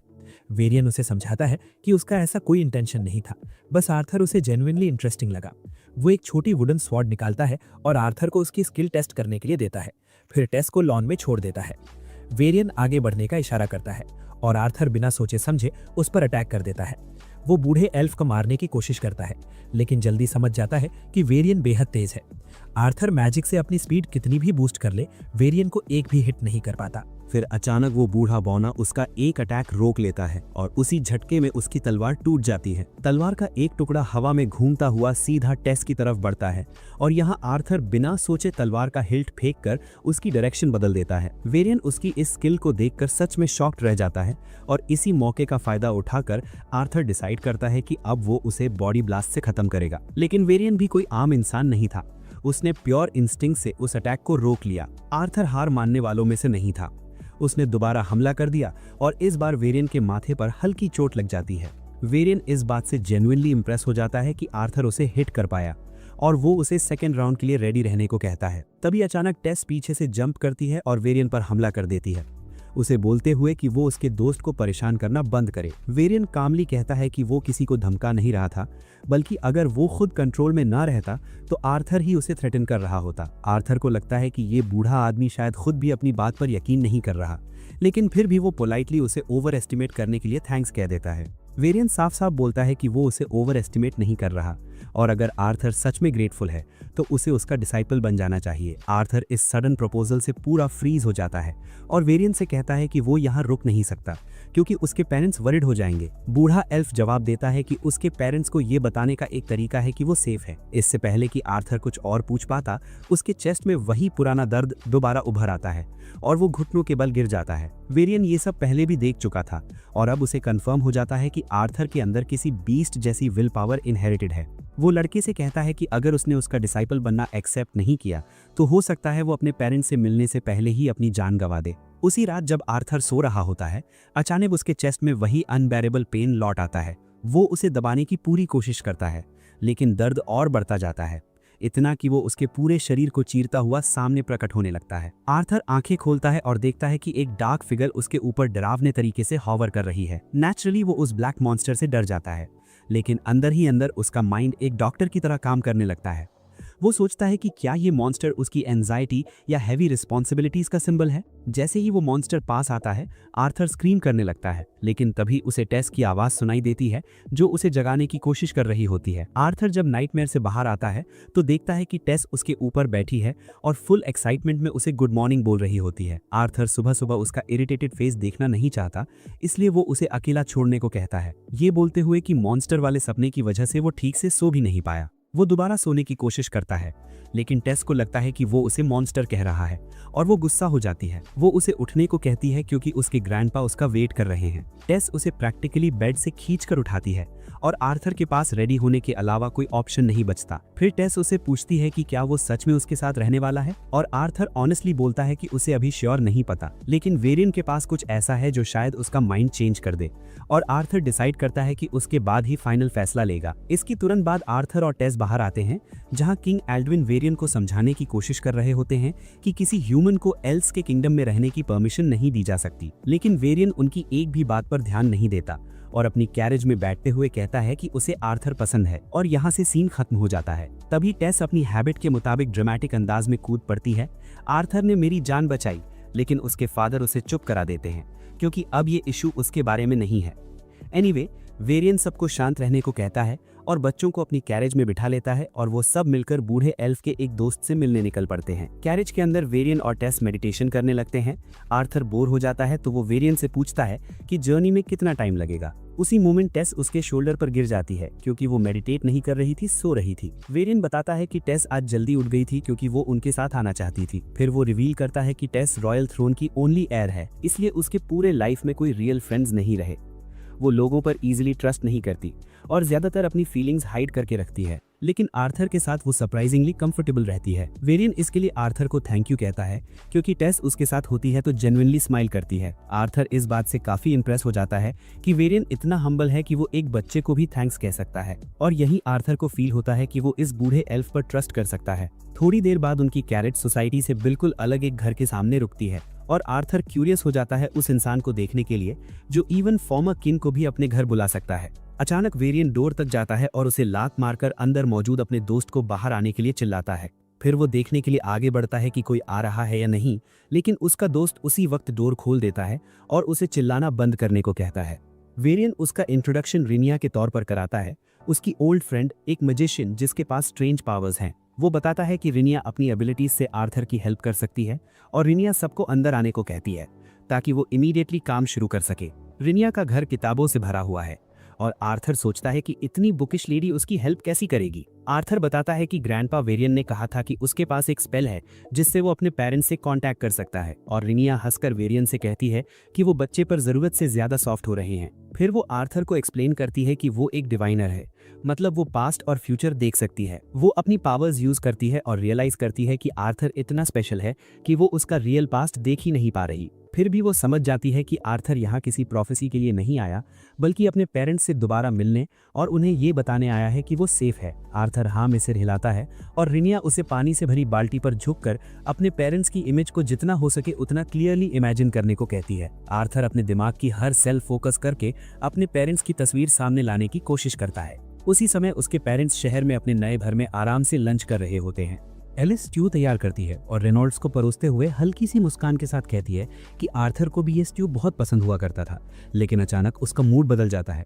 आवाज़ थोड़ी हैवी हो जाती है क्योंकि आज आर्थर का बर्थडे है और वो अब उनके साथ नहीं है। उसे वो दिन याद आता है जब आर्थर ने चट्टान से छलांग लगाई थी और उस पल उसने कितनी हेल्पलेसनेस महसूस की थी। वही रेनॉल्ड्स को भी याद आता है कि अपने बेटे को खोने के गिल्ट में उसने कितना ज़्यादा शराब पी ली थी, क्योंकि उसके दिल में यही बैठ गया था कि कहीं ये सब उसकी गलती तो नहीं थी। लेकिन अच्छी बात ये थी कि उस मुश्किल वक्त में उसके दोस्त उसके साथ खड़े थे। धीरे धीरे हालात संभले और जल्द ही वे शहर पहुंच गए। रास्ते में उनके दल के बाकी सदस्य उन्हें अलविदा कहते हुए अपने अपने रास्ते चले गए। जिंदगी आगे बढ़ानी थी तो रेनॉल्ड्स ने फिर से एक सोल्जर की तरह काम करना शुरू किया और मेहनत करके शहर में एक घर भी खरीद लिया। भले ही आर्थर की यादें आज भी उनके दिल में बसी हुई थीं, लेकिन एलिस और रेनॉल्ड्स अब नॉर्मल लाइफ जीने की कोशिश कर रहे थे। हाँ, कभी कभी आर्थर के बारे में सोचते ही दोनों इमोशनल हो जाते थे और तभी अचानक उन्हें आर्थर की आवाज़ सुनाई देती है। दोनों शौक में अपनी कुर्सियों से खड़े हो जाते हैं। आर्थर उन्हें साफ साफ बताता है कि ये किसी मैजिकल मशरूम का असर नहीं है, बल्कि वो सच में उनसे बात कर रहा है। वो उन्हें बताता है कि वो जिंदा है, पूरी तरह सेफ है और इस समय एल्व्स के किंगडम में रह रहा है। उनसे कांटेक्ट करने के लिए वो एक स्पेशल मैजिकल स्पेल का इस्तेमाल कर रहा है। वो ये भी कहता है कि भले ही वो घर लौटना चाहता है, लेकिन अभी वापस आना पॉसिबल नहीं है। आर्थर बताता है कि उसके शरीर में कुछ प्रॉब्लम है जिसका इलाज ज़रूरी है, लेकिन जैसे ही ट्रीटमेंट पूरा होगा वो बिना देर किए घर लौट आएगा। अपने बेटे को जिंदा देखकर उसके माता पिता की आंखों से आंसू बहने लगते हैं। ये खुशी के आंसू होते हैं जिनमें दर्द भी छुपा होता है। आर्थर उनसे कहता है कि अगली बार बात होने तक अपना ध्यान रखें। वो एक दूसरे को गले लगाते हैं और आर्थर उन्हें बताता है कि वो उनसे कितना प्यार करता है। इतना कहते ही उसकी आवाज़ टूट जाती है, वो रोने लगता है और जैसे ही उसके आंसू बाल्टी में गिरते हैं उसकी कॉन्सेंट्रेशन टूट जाती है और रिनिया का जादू खत्म हो जाता है। इसके बाद आर्थर खुद को संभालता है और शांति से विरियन से उसे अपना डिसाइपल स्वीकार करने की रिक्वेस्ट करता है। कुछ ही समय में वे महल पहुंच जाते हैं, जहां विरियन अपने बेटे को आदेश देता है कि सबके सामने ये अनाउंस किया जाए कि आर्थर उसका शिष्य बनने जा रहा है। एल्ड्विन इस फैसले को लेकर पूरी तरह कन्विंस नहीं होता, लेकिन विरियन साफ कह देता है कि अगर आर्थर की वजह से कोई भी प्रॉब्लम आती है तो उसकी पूरी रिस्पॉन्सिबिलिटी वही लेगा। ये सुनकर एल्ड्विन और उसकी पत्नी का सख्त रवैया थोड़ा सॉफ्ट हो जाता है। वे औपचारिक रूप से आर्थर का अपने राज्य में स्वागत करते हैं और पहले उसके साथ ठीक से व्यवहार ना कर पाने के लिए माफ़ी भी मांगते हैं। आर्थर ये महसूस करता है कि एल्व्स का राजा अभी भी अपने पिता के सामने खुद को छोटा ही पाता है। ये सोचकर उसके चेहरे पर हल्की सी सेटिस्फैक्शन आ जाती है और वो एल्ड्विन से हाथ मिलाकर उनका स्वागत स्वीकार कर लेता है। तभी टेस बीच में कूद पड़ती है, बिल्कुल अपनी आदत के मुताबिक, और अपने पिता से कहती है कि अगर वो सच में आर्थर को गेस्ट मानते हैं तो उन्हें उसे उसके साथ बाहर खेलने की परमिशन देनी चाहिए, क्योंकि वो उसे पूरा शहर दिखाना चाहती है। पिता चाह कर भी उसे मना नहीं कर पाते और बस यहीं से टेस आर्थर का हाथ पकड़कर उसे मार्केट की तरफ घसीटे ले जाती है। रास्ते भर उसे अलग अलग फूड आइटम्स और दुकानों के बारे में एक्साइटेड होकर बताती रहती है। इसी दौरान आर्थर गलती से गोल्डन हेड ड्वार्फ लड़के से टकरा जाता है और तुरंत माफी मांगता है, लेकिन वो रेसिस्ट ब्रैट उसे घिनौना कह देता है और बोलता है कि अब उस पर इंसानी जर्म्स लग गए हैं। बिना किसी ठोस वजह के वो आर्थर पर भड़कने लगता है और कहता है कि विरियन का उसे स्वीकार करना कोई मायने नहीं रखता, क्योंकि वो हमेशा एक आउटसाइडर ही रहेगा। आर्थर को समझ नहीं आता कि इस लड़के की प्रॉब्लम क्या है और तभी कुछ और बच्चे भी उसे इंसानी दुनिया में वापस जाने के ताने देने लगते हैं। टेस उसे शांत रहने को कहती है और बोलती है कि इन रेसिस्ट इडियट्स की बातों पर ध्यान मत दो, लेकिन आर्थर का मूड थोड़ा मिस्चीवियस हो चुका होता है। गोल्डन हेड लड़का, जिसका नाम फे होता है, खुद ही आर्थर को बदला लेने का मौका दे देता है। वो खुद की नोबिलिटी दिखाते हुए टेस से कहता है कि एक इंसान की जगह उसे अपने साथ ले जाए। टेस तुरंत उसका प्रपोजल रिजेक्ट कर देती है। तभी आर्थर ऐसे बिहेव करता है जैसे वो फे का नाम और स्टेटस अच्छी तरह जानता हो, लेकिन जानबूझकर उसका नाम गलत प्रोनाउंस करता है और फेक पोलाइटनेस दिखाता है। इससे फे और ज्यादा चिढ़ जाता है। फे इस इंसल्ट को इग्नोर नहीं कर पाता और आर्थर को ड्यूल के लिए चैलेंज करते हुए अपना रुमाल जमीन पर फेंक देता है। टेस बीच में रोकने की कोशिश करती है और चेतावनी देती है कि भले ही वो नोबल हो, लेकिन अगर उसने उसके दादाजी के स्टूडेंट के साथ कुछ भी गलत किया तो कॉन्सिक्वेंसेस अच्छे नहीं होंगे। फे जवाब देता है कि उसके पिता ने उसे सिखाया है कि किसी को भी अपना अपमान करने की छूट नहीं देनी चाहिए। वो आर्थर को ताना मारते हुए पूछता है कि क्या वो कावर्ड की तरह भाग जाएगा, क्योंकि उसके एक्शन से उसके मास्टर के सम्मान पर भी सवाल उठेंगे। आर्थर को हैरानी होती है कि एल्फ किंगडम में ड्यूअल इतनी नॉर्मल बात है कि कोई उन्हें रोकने नहीं आ रहा। थोड़ी सोच विचार के बाद वो ड्यूअल एक्सेप्ट कर लेता है और टेस रेफरी बन जाती है। जैसे ही टेस फाइट शुरू करने का इशारा करती है, फिर पूरी स्पीड में आर्थर की तरफ दौड़ता है और अगले ही पल आर्थर एक पंच मारता है। बस एक ही बार में फे बेहोश हो जाता है। आर्थर थोड़ा डिसअपॉइंटेड हो जाता है, क्योंकि इतनी सारी ड्रामा के बाद उसे कुछ ज्यादा चैलेंज की उम्मीद थी। टेस हंसते हुए कहती है कि ये तो होना ही था और फिर वो आर्थर का हाथ पकड़कर भीड़ से दूर भाग जाती है। इसके बाद दोनों मार्केट में कुछ स्नैक्स खाते हैं, लाइब्रेरी और कुछ दुकानों में घूमते हैं, फिर आराम करने के लिए महल लौट आते हैं। टेस आर्थर से पूछती है कि क्या वो अपनी ट्रेनिंग को लेकर एक्साइटेड है। आर्थर इस टॉपिक पर ज्यादा इंटरेस्ट नहीं दिखाता, क्योंकि विरियन पहले ही उसे बता चुका था कि ट्रेनिंग बेहद ब्रूटल होने वाली है, लेकिन साथ ही ये भी कहा था कि अगर वो टिक गया तो रिजल्ट्स अनबिलीवेबल होंगे। फिर भी आर्थर ट्रेनिंग के लिए रेडी हो जाता है। आखिरकार वो टेस के सामने अपना एक्साइटमेंट दिखाता है और कहता है कि वो अपनी फ्यूचर की रिस्पॉन्सिबिलिटी खुद लेना चाहता है और इसके लिए पूरी मेहनत करेगा। टेस भी जवाब देती है कि वो भी कड़ी मेहनत करेगी। आर्थर उससे पूछता है कि वो किस गोल के लिए ट्रेनिंग करना चाहती है। टेस मुस्कुराते हुए कहती है बिना किसी खास वजह के, सिर्फ उससे मुकाबला करने के लिए। अगले दिन विरियन के अंडर आर्थर की ट्रेनिंग शुरू हो जाती है और 3 साल आंख झपकते ही गुजर जाते हैं। टेस और आर्थर का रिश्ता पहले जैसा ही रहता है। फर्क बस इतना होता है कि अब टेस उसे जगाने के लिए उसके पैरों पर माना पावर यूज करती है, जिससे आर्थर दर्द से चीखता चिल्लाता हुआ उठता है और शिकायतें करता रहता है। वे दोनों बाहर निकलते हैं, जहां सामने ही राजा और रानी को एक मीटिंग के लिए जाते हुए देखते हैं। आर्थर थोड़ी देर के लिए सोच में डूब जाता है कि आखिर ये लोग कहाँ जा रहे हैं। तभी अचानक टेस उसके सामने एक बर्गर रख देती है और बड़े कॉन्फिडेंस के साथ कहती है कि ये खाओ, वन ऑफ द बेस्ट चीज है, एक नंबर की बदमाश ने बनाया है। आर्थर खुशी खुशी बर्गर ले लेता है, लेकिन मजाकिया अंदाज में टेस को चिढ़ाते हुए पूछ बांटता है कि इसे बनाया किसने है, और बस यही टेस को बुरा लग जाता है। गुस्से में वो सीधे उस पर हमला कर देती है और आर्थर उसके अटैक से बचता हुआ ट्रेनिंग ग्राउंड तक पहुंच जाता है, जहां वेरियन पहले से उनका इंतजार कर रहा होता है। वो दोनों को ठीक से लड़ने के लिए कहता है और उन्हें वुडन स्वॉर्ड्स थमा देता है, लेकिन अंदर ही अंदर उसे पता होता है कि आर्थर अब अपनी ट्रेनिंग के दूसरे स्टेज के लिए पूरी तरह रेडी है। प्रैक्टिस सेशन खत्म होते होते टेस जमीन पर पूरी तरह थकी हुई पड़ी होती है, सांस तक ठीक से नहीं ले पा रही। इसी दौरान वेरियन आर्थर को मैजिक के बेसिक समझाते हुए बताता है कि जब कोई अपनी मैना पावर को स्टेबलाइज कर लेता है, तब वो मैजिक के 4 फंडामेंटल एलिमेंट्स में से किसी एक को हासिल कर सकता है।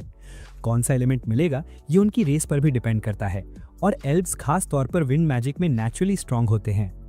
वेरियन आगे बताता है कि डुअर्स फायर और अर्थ मैजिक में माहिर होते हैं, जबकि ह्यूमंस थ्योरेटिकली चारों एलिमेंट्स यूज कर सकते हैं, लेकिन नेचुरली उनके पास सिर्फ एक ही कोर एलिमेंट होता है और हर इंसान चारों एलिमेंट संभाल नहीं पाता। तभी टेस अचानक अपने दादाजी से सवाल कर बैठती है कि जब आर्थर अपने शरीर को मजबूत कर रहा था तब उन्होंने उसे मैजिक ट्रेनिंग क्यों नहीं दी, जबकि उसने खुद तो ये ट्रेनिंग ली थी। वेरियन शांत रहते हुए जवाब देते हैं कि आर्थर कमजोर है, और ये सुनते ही टेस शॉक में आ जाती है। फिर वो समझाते हैं कि आर्थर के मैना कोर के अंदर एक पावरफुल बीस्ट की विल मौजूद है, जो उसके शरीर और मैना कोर के बीच बैलेंस बिगाड़ देती है। ये सुनते ही आर्थर को अचानक सीने में तेज दर्द महसूस होने लगता है, और वेरियन उसे बता देता है कि ये पेन भी उसी बीस्ट विल की वजह से है। टेस माहौल हल्का करने के लिए आर्थर को चिढ़ाने लगती है और मैजिक से उस पर हमला करते हुए पूछती है कि क्या वो ठीक है। आर्थर उसे जवाब देता है कि जब कोई उसे मारेगा तो ऑब्वियसली दर्द होगा, लेकिन किसी तरह वो सब सह लेता है। इसके बाद वेरियन गंभीर आवाज में कहता है कि अब आर्थर के लिए अपने शरीर में छिपी बीस्ट पावर को अवेकन करने का समय आ चुका है। अगर वो इसमें सफल हो जाता है तो फिर उसे दर्द महसूस नहीं होगा और वो एक ट्रू बीस्ट टेमर बन जाएगा। आर्थर मेंटली तैयार होता है और जैसे ही वो जमीन पर बैठता है, वेरियन अपनी शक्ति इकट्ठा करने लगता है। वो बताता है कि वो उसके मैना कोर में एक स्पार्क इग्नाइट करेगा, और भले ही ये थोड़ा गर्म लगे, लेकिन ऐसा कुछ नहीं होगा जिसे वो सहन ना कर सके। फिर वो अपना मैना आर्थर के शरीर में फ्लो कराता है और हीट महसूस होते ही आर्थर चीख उठता है। तभी अचानक सिल्विया द्वारा आर्थर के अंदर छोड़ा गया पावरफुल मैना एक्टिवेट हो जाता है और वेरियन के मैना को फोर्सफुली रिपेल कर देता है। उस जोरदार घटना से निकली वायलेंट शॉकवेव्स की वजह से वेरियन और टेस दोनों हवा में उछलकर दूर जा गिरते हैं, और आर्थर के दिमाग में बस एक ही सवाल घूम रहा होता है, आखिर ये सब हो क्या रहा है। तभी अचानक उस मॉन्स्टर की एनर्जी पूरी तरह काम हो जाती है और वो जमीन पर ढेर हो जाता है, जिसे देखकर दोनों एल्फ्स फौरन उसके लिए वरिड हो जाते हैं। टेस जैसे ही उसे देखने आगे बढ़ती है, उसी पल आर्थर की आंखों के सामने अंधेरा छा जाता है और वो बेहोश हो जाता है। कुछ घंटों बाद आर्थर की नींद खुलती है और वो खुद को पैलेस में पाता है, जहां वेरियन चुपचाप उसके पास खड़ा होता है। बूढ़ा एल्फ पहले आर्थर की हालत को ध्यान से ऑब्जर्व करता है और फिर उससे पूछता है कि क्या उसे अपनी बीस्ट विल के बारे में कुछ आइडिया है। आर्थर उसे बताता है कि एक ड्रैगन ने उसे ये पावर दी थी, और ये सुनते ही वेरियन जेन्युइनली शॉक्ड रह जाता है, क्योंकि उसने ऐसा कभी एक्सपेक्ट नहीं किया था। वेरियन उसे सीरियसली समझाता है कि इस बात को हर हाल में सीक्रेट रखना होगा, क्योंकि ड्रैगन की विल अपने आप ही अनवांटेड ट्रबल्स को अट्रैक्ट कर लेती है। आर्थर उसे थैंक्स कहता ही है कि वेरियन अचानक उसे एक और शॉकिंग न्यूज़ दे देता है। वो बताता है कि वो 4 महीने में घर लौटने वाला है, और ये सुनते ही आर्थर एक्साइटमेंट और कन्फ्यूजन में बिस्तर से उछल पड़ता है। आर्थर कहता है कि ह्यूमन रेल्म का गेट खुलने से पहले तो उसे यहाँ अभी 2 साल और रुकना था, लेकिन वेरियन एक्सप्लेन करता है कि तीनों किंगडम्स की यंगस्टर्स के लिए एक कल्चरल एक्सचेंज प्रोग्राम ऑर्गेनाइज किया जा रहा है, और इसी वजह से ह्यूमन वर्ल्ड का गेट खुलेगा। ये सुनकर आर्थर थोड़ा सैड हो जाता है, क्योंकि इस जगह से उसे अब सच में अटैचमेंट हो गई है। वेरियन उसके सिर पर हाथ फेरते हुए कैजुअली कहता है कि उसे रेस्ट करना चाहिए, क्योंकि कल से ट्रेनिंग और भी ब्रूटल होने वाली है। आर्थर पूछता है कि क्या टेस को इस बारे में पता है, और वेरियन बताता है कि उसके पेरेंट्स उसे खुद सब समझा रहे हैं।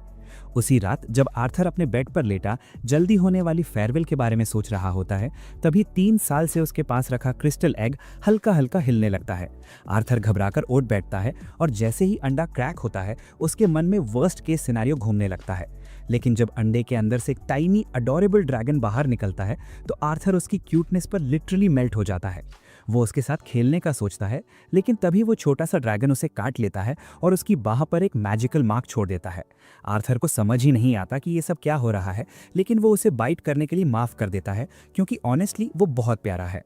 अचानक उस मैजिकल मार्क की वजह से आर्थर को बेबी ड्रैगन की आवाज़ टेलीपैथी के जरिए सुनाई देने लगती है और वो उसकी हर बात क्लियरली समझ पा रहा होता है। नन्हा ड्रैगन उसे पापा कहकर बुलाता है और आर्थर उसी पल उसका नाम सिल्विया की याद में सिल्वी रखने का फैसला करता है। अगली सुबह जब टेस हमेशा की तरह आर्थर को जगाने आती है तो सिल्वी को उसके पास सोता देखकर वो पूरी तरह पैनिक कर जाती है। आर्थर तुरंत उठ जाता है ये सोचकर कि अब फिर से क्या ड्रामा है, लेकिन जैसे ही वो टेस को सिल्वी को हक करते देखता है क्योंकि उसे वो बेहद क्यूट लगती है, आर्थर वापस सोने का डिसाइड कर लेता है। थोड़ी देर बाद वो सब ट्रेनिंग ग्राउंड्स की तरफ निकलते हैं और टेस बार बार सिल्वी को उठाने की कोशिश करती है, लेकिन टाइनी ड्रैगन को ये बिल्कुल पसंद नहीं आता। जल्द ही वो वेरियन के ठिकाने पर पहुंचते हैं और रियल ड्रैगन को देखते ही बूढ़ा एल्फ लगभग हार्ट अटैक से मरते मरते बच जाता है। फिर आर्थर उसे पूरी स्टोरी बताता है कि कैसे सिल्विया की बीस्ट विल अवेकन होने के बाद एग से सिल्वी बाहर आई।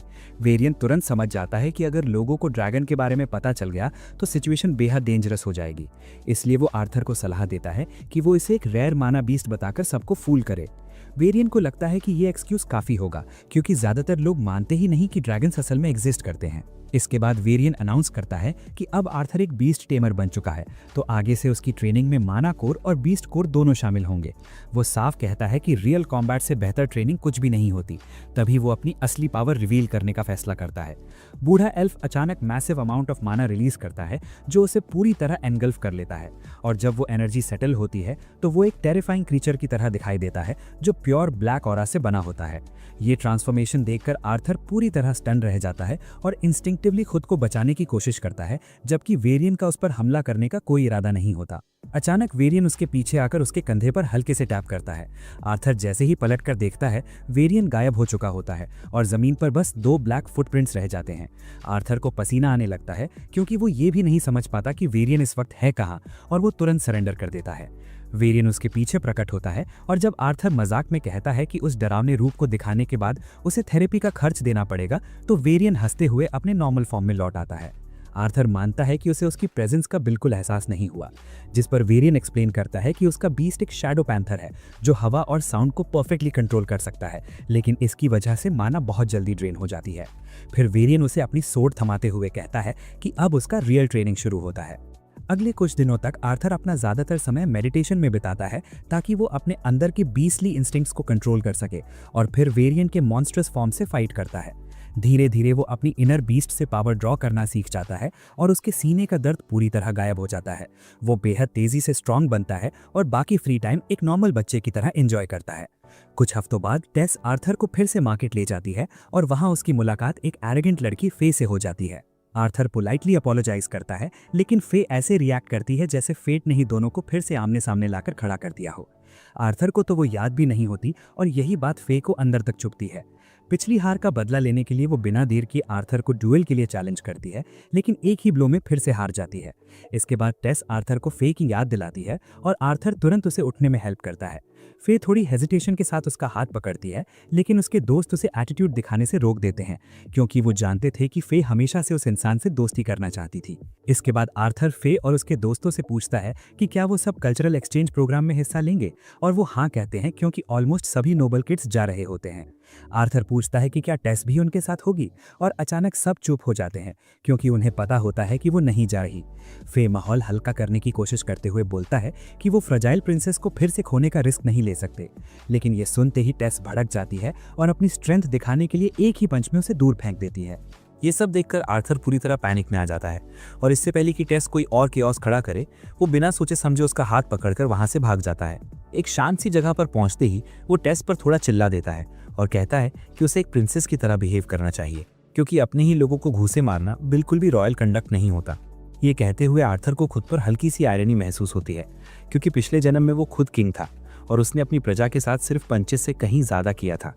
लेकिन तभी टेस अपनी बात रखती है और कहती है कि वो आजकल मेंटली बहुत परेशान है। वो बताती है कि आर्थर जल्द ही यहाँ से चला जाएगा और ये सोच उसे अंदर से तोड़ रही है। लेकिन आर्थर उसकी फीलिंग्स को समझने की बजाय उसे किसी बूढ़े आदमी की तरह लेक्चर देने लगता है। ये सब कहकर टेस वहां से भाग जाती है और आर्थर को बूढ़ा कहे जाने से एक अजीब सा इमोशनल शॉक लगता है। कुछ देर बाद उसे एहसास होता है कि उसने टेस की भावनाओं को हर्ट कर दिया है और गिल्ट उसे चैन से बैठने नहीं देता। उसी रात वो कुछ जुगनू साथ लेकर चुपचाप टेस के कमरे में जाता है और उसे अपने साथ बाहर वॉक पर चलने के लिए कहता है। टेस मान जाती है, लेकिन जैसे ही वे जंगल की सीमा में कदम रखते हैं वो नर्वस हो जाती है क्योंकि वहां जाना अलाउड नहीं होता।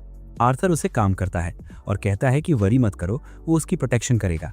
थोड़ी देर में वे उसी जगह पहुंचते हैं जहां वो पहली बार मिले थे और आर्थर उसे बताता है कि जिन हॉर्न्ड वुल्व्स को उन्होंने तब आज़ाद किया था वे अब भी सेफ और हेल्दी हैं। इसके बाद वे खुले मैदान में आग जलाते हैं और टेस को धीरे धीरे नींद आने लगती है। तभी उसे एक मुड़े हुए पेड़ के तने में कोई घोस्टली शेप दिखती है और वो जोर से चीख पड़ती है, जिस पर आर्थर उसे हल्के मजाक में टीज करने लगता है। फिर टेस आर्थर से ह्यूमन वर्ल्ड के बारे में पूछती है और वो ऑनेस्टली जवाब देता है कि उसे खुद भी उसके बारे में ज़्यादा नहीं पता क्योंकि उसे ठीक से देखने का मौका ही नहीं मिला। टेस कहती है कि काश वो हमेशा यहीं रह पाता, लेकिन आर्थर कुछ कह पाता उससे पहले ही वो सो जाती है और बस जल्द ही आर्थर के डिपार्चर का दिन आ जाता है। सब लोग उसे फेयरवेल देने के लिए इकट्ठा होते हैं, लेकिन टेस वहां नजर नहीं आती। वेरियन उसे रॉयल फैमिली के सिंबल वाला एक कंपास देता है ताकि अगली बार जब वो लौटे तो रास्ता ढूंढने में परेशानी ना हो। आर्थर सोचता है कि शायद टेस ज़्यादा इमोशनल हो गई है, इसलिए वो उन एल्व्स के साथ ह्यूमन किंगडम की ओर निकल पड़ता है जो कल्चरल एक्सचेंज के लिए जा रहे हैं। जैसे ही गेट खुलता है अचानक टेस दौड़ती हुई आती है, लेकिन लड़खड़ाकर गिर पड़ती है। आर्थर तुरंत उसके पास भागता है और उसे उठाता है। टेस उसे अपना ख्याल रखने की बातें कहने लगती है और तभी आर्थर उसे जोर से गले लगा लेता है और कहता है कि वो उसे बहुत मिस करेगा। टेस रो पड़ती है, लेकिन उनकी इमोशनल गुड बाय ज़्यादा देर नहीं चलती क्योंकि ह्यूमन वर्ल्ड का गेट पूरी तरह खुल जाता है।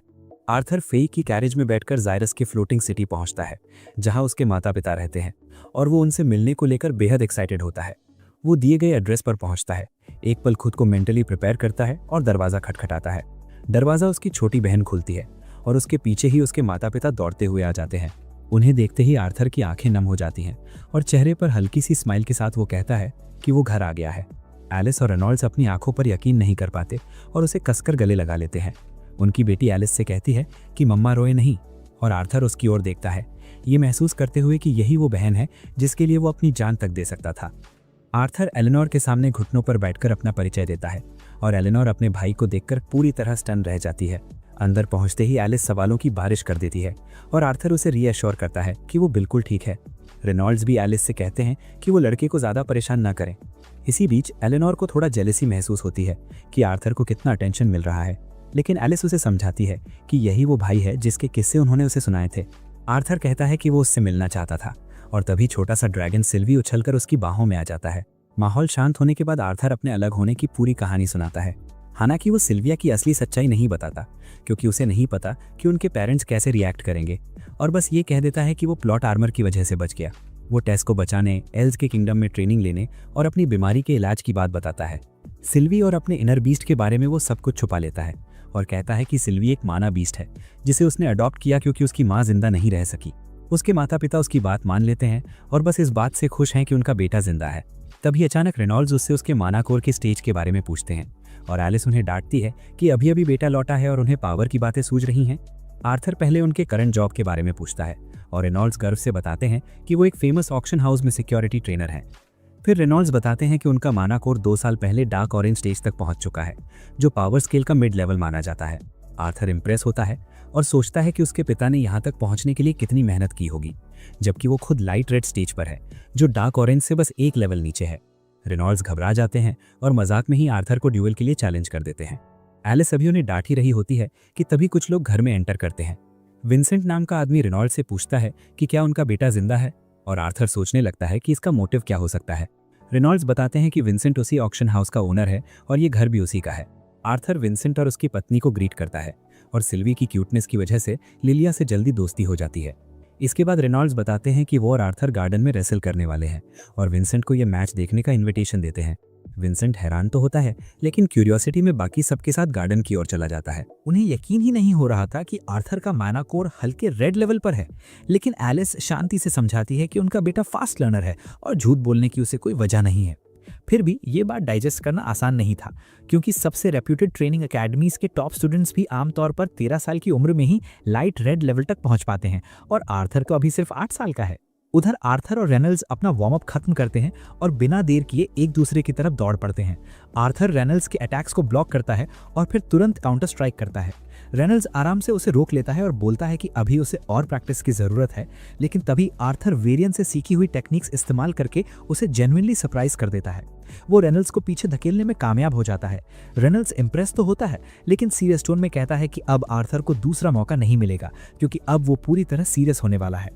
वो अपनी मुट्ठी के चारों ओर मैना फोकस करता है और उसे फ्लेम्स में बदल देता है, जिसे देखकर आर्थर सच में चौंक जाता है। आर्थर जानता है कि इस दुनिया में हर मैना यूजर के पास जन्म से ही एक नेचुरल एलिमेंट होता है। मेजेस के लिए उस एलिमेंट को पहचानना और इस्तेमाल करना रिलेटिवली आसान होता है, लेकिन रेनल्ड्स जैसे ऑगमेंटर्स के लिए उस लेवल तक पहुंचना इंटेंस प्रैक्टिस और डीप इंसाइट मांगता है। रेनल्ड्स अचानक अपने पूरे शरीर को अपनी ब्लेजिंग मैना से कवर कर लेता है और आर्थर की तरफ बढ़ता है, और आर्थर बस उसके अटैक्स को किसी तरह रोक पाता है। पीछे धकेले जाते हुए आर्थर सोचता है कि उसके पिछले जीवन में उसके पास काय नाम की एक पावर थी, जो कंसेप्चुअली मैना जैसी ही थी, लेकिन फर्क ये था कि एक काय मास्टर खुद डिसाइड कर सकता था कि वो कौन सा एलिमेंट इस्तेमाल करना चाहता है। आर्थर अपने पिता से भिड़ने की कोशिश करता है, ये सोचते हुए कि इस जीवन में उसका जन्म किसी भी स्पेसिफिक एलिमेंट के साथ नहीं हुआ, और शायद यही वजह है कि वो हर एलिमेंट को इस्तेमाल कर सकता है। अपने पिछले जीवन के एक्सपीरियंस और इस जीवन की ट्रेनिंग की वजह से उसे पूरा भरोसा है कि वो रेनल्ड्स को हरा सकता है। वो अपनी मुट्ठियों में माना इकट्ठा करता है और देखते ही देखते उनसे एक गोल्डन ग्लो निकलने लगती है, जिसे देखकर वहां मौजूद हर कोई चौंक जाता है। आर्थर तेजी से रेनल्ड्स की तरफ बढ़ता है और अपने हाथों से निकल रही उस सुनहरी ऑरा से उसके जलते हुए पंचेस को रोक लेता है। टकराव इतना जबरदस्त होता है कि एक पावरफुल शॉक वेव दोनों को पीछे धकेल देती है, और फिर रेनल्ड्स अग्रेसिव होकर उस पर एक भारी वार करता है। जैसे ही आर्थर दोबारा आगे बढ़ता है, उसे याद आता है कि वैरियन के साथ ट्रेनिंग के दौरान उसने अपनी की मास्टरी को कैसे इंप्रूव किया था, और वही टेक्निक अब उसके काम आ रही है। उसने फायर एलिमेंट पर बहुत जल्दी कंट्रोल हासिल कर लिया था, और इसी पोटेंशियल को देखकर बूढ़े एल्फ ने उसे इससे भी आगे पुश करने का फैसला किया था। अब जैसे ही आर्थर को वो ट्रेनिंग याद आती है, वो फिर से गोल्डन ऑरा बनाता है, लेकिन इस बार उसे लाइटनिंग में बदल देता है। उसके शरीर से निकलती बिजली की चमक घास में आग लगा देती है, और रेनल्ड्स दस हैरानी से देखता रह जाता है, क्योंकि आर्थर ने फायर मैजिक के एक हायर फॉर्म को अचीव कर लिया है। आर्थर उसे बोलता है कि अभी शॉक्ड होने का टाइम नहीं है, क्योंकि उसके पास इससे भी आगे का प्लान है। वो अचानक वाटर मैजिक का इस्तेमाल करता है और फाउंटेन के पानी को कंट्रोल करके रेनल्ड्स पर हमला कर देता है। एक साथ दो अलग अलग मैजिक टाइप्स देखकर सबके चेहरे उड़ जाते हैं, और रेनल्ड्स मुश्किल से पीछे से आने वाले वाटर अटैक से खुद को बचा पाता है। इतना कहकर आर्थर अपने हमले रोक देता है, और रेनल्ड्स बिना एक पल गंवाए उसे गले लगा लेता है। वो कहता है कि उसे अपने बेटे पर बेहद गर्व है, और पूछता है कि उसने ये सब कब सीखा। आर्थर बताता है कि ये उसने हाल ही में सीखा है, लेकिन वो अभी वाटर को पूरी तरह कंट्रोल नहीं कर पाता। एलिस और एलेनोर इसे काफ़ी कैजुअली लेती हैं, जैसे ये कोई नॉर्मल बात हो, लेकिन विंसेंट और उसकी पत्नी पूरी तरह स्टन्ड रह जाते हैं, और उन्हें यकीन हो जाता है कि आर्थर सच में एक प्रोडिजी है। थोड़ी देर बाद सब अंदर आकर खाने की टेबल पर बैठते हैं, जहां विंसेंट रेनल्ड्स से कहता है कि उसके बेटे का फ्यूचर बहुत ब्राइट है। रेनल्ड्स भी सहमति जताते हुए बताता है कि उसे ये तब से पता था जब आर्थर ने 3 साल की उम्र में अपनी वन साइडेड कॉन्शियसनेस अवेकन कर ली थी, और उसी प्रोसेस में उनका घर ऑलमोस्ट तबाह कर दिया था। ये सुनकर विंसेंट और भी ज्यादा चौंक जाता है, और रेनल्ड्स गर्व में हंसते हुए अपनी कुर्सी समेत पीछे गिर पड़ता है।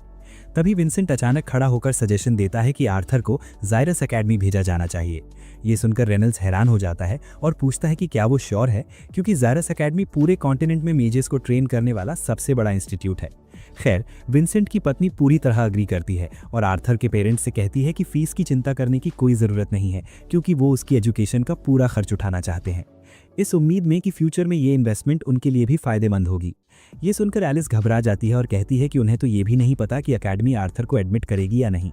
लेकिन विंसेंट पूरे कॉन्फिडेंस के साथ बोलता है कि वो एकेडमी के डायरेक्टर को जानता है और कुछ न कुछ अरेंज कर सकता है। तभी आर्थर बीच में बोलता है और कहता है कि चूंकि ये मामला सबसे ज़्यादा उसी से जुड़ा है, इसलिए उसकी ओपिनियन भी मैटर करती है। वो कहता है कि वो अभी अभी अपने परिवार से दोबारा मिला है और इतनी जल्दी उनसे दूर नहीं जाना चाहता। विंसेंट उसकी बात समझ जाता है और आर्थर ये कहकर वहाँ से चला जाता है कि वो प्रैक्टिस फाइट की वजह से बहुत थक गया है। आर्थर अंदर की तरफ बढ़ता है, लेकिन लिलिया उसका पीछा करती है, क्योंकि उसकी पावर देखकर वो उससे जेन्युइनली इंप्रेस हो गई है। वो उसे बताती है कि वो गलत डायरेक्शन में जा रहा है और उसे अपने पीछे आने को कहती है, क्योंकि वो उसे एक बेटर जगह दिखाएगी। लिलिया उसे बेसमेंट में बनी किचन में ले जाती है, जहां वो सर्वेंट से चीयरफुली बातें करने लगती है और अपने लिए कुछ टेस्टी मीट डिशेस बनाने को कहती है। एक बूढ़ी मेड उसे खाने पीने पर ध्यान देने की सलाह देती है, क्योंकि उसका वेट हाल ही में बढ़ गया है, लेकिन लिलिया तुरंत पलटकर कहती है कि वो उसके वजन पर कमेंट ना करे। तभी एक सर्वेंट उसे बताती है कि जब भी लिलिया स्ट्रेस्ड होती है वो यहीं आकर खाना ढूंढती है। आर्थर को क्यूरियोसिटी होती है और सर्वेंट आगे बताती है कि लिलिया और उसके पेरेंट्स चाहते हैं कि वो एक मेज बने और यही एक्सपेक्टेशन उस पर भारी पड़ जाती है। रात में एलिस और रेनल्ड्स आर्थर के रूम में आते हैं और उससे थोड़ी और बातें करते हैं। वो उसे बताते हैं कि उसके वापस आने से उन्हें कितनी खुशी हुई है और ये भी कहते हैं कि उन्हें उस पर बहुत गर्व है। वो बोलते हैं कि आर्थर एक दिन एक ग्रेट मेज बनेगा और आर्थर उन्हें कुछ बताना चाहता है, लेकिन वो बीच में ही उसे रोक देते हैं और कहते हैं कि बाकी बातें कल करेंगे। इतना कहकर वो उसे गुड नाइट कहते हैं और सोने देते हैं। अगली सुबह आर्थर जागते ही सीधा हॉल की तरफ भागता है क्योंकि उसके कुछ पुराने दोस्त उससे मिलने आए होते हैं। ये उसके पेरेंट्स की पार्टी के मेंबर्स होते हैं और उसे वापस देखकर बेहद खुश होते हैं। माँ एंजेला उसे इतनी जोर से गले लगाती है कि उसकी सांस अटक जाती है और फिर वो डर्डनबाम के एक टैंक के साथ हाई फाइव करता है। एडम और हेलेन आपस में लड़ते झगड़ते हुए आर्थर का स्वागत करते हैं और तभी अचानक जैस्मिन बिना किसी वजह के उसे छूने की अर्ज में उसकी तलाशी लेने लगती है। फिर वो उसे गले लगाती है और आर्थर से माफ़ी मांगती है, ये कहते हुए कि ये सब उसकी गलती थी। इस इमोशनल रियूनियन के बाद सब लोग आर्थर को अपने रीसेंट मिशंस के किस्से सुनाने लगते हैं और हमेशा की तरह छोटी छोटी बातों पर बहस करते रहते हैं। उन्हें सुनते हुए आर्थर को एहसास होता है कि इस दुनिया के बारे में वो अभी बहुत कम जानता है और एडवेंचरर बनना इसे समझने का एक अच्छा तरीका हो सकता है। लेकिन अपने परिवार को देखते हुए वो सोचता है कि वो अभी उन्हें दोबारा छोड़ने के लिए तैयार नहीं है। आर्थर अपने कमरे में प्रैक्टिस शुरू करता है, अपनी पावर को इस लेवल तक फोकस करने की कोशिश करता है कि उसे लगे जैसे टाइम खुद उसके लिए स्लो हो गया हो। लेकिन वो स्टेट को ज़्यादा देर तक होल्ड नहीं कर पाता और थककर गिर पड़ता है। उसी पल वो सोचता है कि अपने लव्ड वंस की रक्षा के लिए उसे जल्दी स्ट्रांग बनना होगा और तभी सिल्वी आकर उसे कसकर गले लगा लेती है। आर्थर उसे कसकर हग करता है, लेकिन तभी अचानक उसे रियलाइज़ होता है कि उससे अजीब सी स्मेल आ रही है। वो एक पल के लिए रुकता है, फिर बिना कुछ सोचे समझे उसे सीधे नहलाने ले जाता है। बात के बाद ही उसका पूरा फैमिली वहाँ आ जाता है और हंसते हुए बताते हैं कि अब उसकी ग्रूमिंग की बारी है। देखते ही देखते आर्थर खुद को एक ऐसी चेयर पर बैठा पाता है जहां बैठते ही लगने लगता है कि अब उसका पूरा मेकओवर होने वाला है। थोड़ी ही देर में उसे एक फ्रेश हेयर कट मिलता है और उसकी माँ और बहन उसे देखते ही लिटरली मेल्ट हो जाती हैं। आर्थर थोड़ा कंफ्यूज्ड होकर पूछता है कि आखिर इतनी प्रिपरेशन की ज़रूरत क्या थी। तब लिली की माँ उसे बताती है कि अगली बार वे उसे अपने ऑक्शन हाउस ले जाने वाले हैं और अगर वो ऐसे गंदा सा दिखेगा तो वहाँ ले जाना पॉसिबल ही नहीं है। फिर वो कैजुअली ये भी कहती है कि आज वे उसे ज़ायरस सिटी घुमाने ले जा रहे हैं। ये सुनते ही अलीना तुरंत एक्साइटमेंट में उसका हाथ पकड़ने की जिद करती है। आर्थर मान जाता है, लेकिन तभी लिली बोल पड़ती है कि उसे जेलसी हो रही है क्योंकि आर्थर के आने से पहले अलीना हमेशा उसी के साथ रहती थी। खैर, सब लोग मिलकर शहर घूमने निकलते हैं। रास्ते में जब आर्थर मजाक मजाक में एक स्टैचू की उंगली पर हेयर टाई बांध देता है, तभी अचानक कुछ लड़के उसके सिर पर हेयर टाई फेंक देते हैं।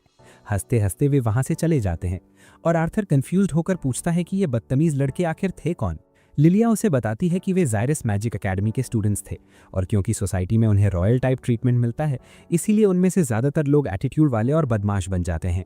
इससे पहले कि आर्थर और सवाल पूछ पाता, उसे पास की एक दुकान से एक फैमिलियर सी एनर्जी महसूस होती है।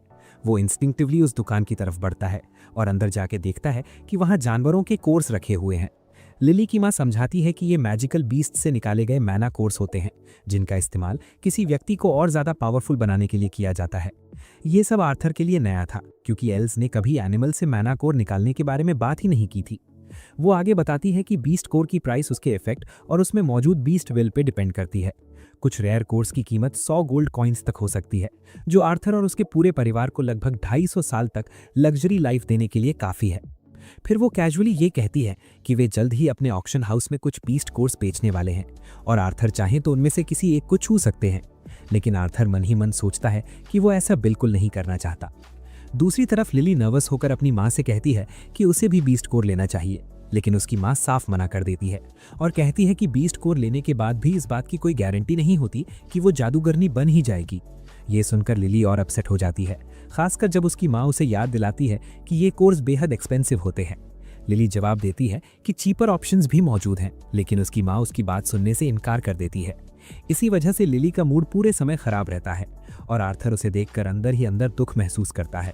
जब वो लिली को अकेले जाते हुए देखता है तो उसे रोकने और जल्दबाजी ना करने की बात समझाने के लिए उसके पीछे पीछे चल देता है।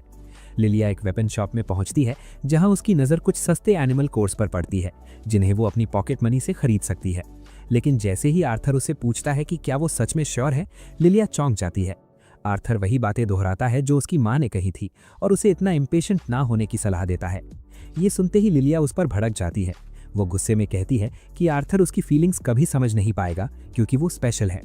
आर्थर उसे काम डाउन करने की कोशिश करता है, लेकिन जैसे ही लिलिया उसे धक्का देकर हटाना चाहती है, वो पीछे से आ रहे एक लड़के से टकरा जाती है जो कि ज़ायरस मैजिक एकेडमी का स्टूडेंट निकलता है। लिलिया तुरंत माफी मांगती है, लेकिन वो एरोगेंट लड़का ताना मारते हुए पूछता है कि ये कैसी हाफ हार्टेड अपॉलॉजी है। वो उसे डराने लगता है। तभी आर्थर इंस्टिंक्टिवली आगे आकर उसकी रक्षा करता है। शोर सुनकर शॉपकीपर भी वहां पहुंच जाता है, लेकिन जैसे ही वो एकेडमी के छात्रों को देखता है, वो तुरंत पीछे हट जाता है। वो घमंडी लड़के लिलिया को और परेशान करने का फैसला करते हैं और उनमें से एक अपनी उंगलियों पर छोटी सी फ्लेम पैदा कर लेता है। आर्थर भी अपनी मैजिकल पावर एक्टिवेट करता है। तभी अचानक लिली की माँ वहां पहुंच जाती है और दोनों को तुरंत मैजिक कैंसिल करने के लिए कहती है। पहले तो छात्र और दुकानदार उसे बीच में ना पढ़ने को कहते हैं, लेकिन जैसे ही उन्हें पता चलता है कि उसका पति उसी ऑक्शन हाउस का ओनर है जो हर साल मैजिक एकेडमी को भारी डोनेशन देता है, दोनों के चेहरे उड़ जाते हैं।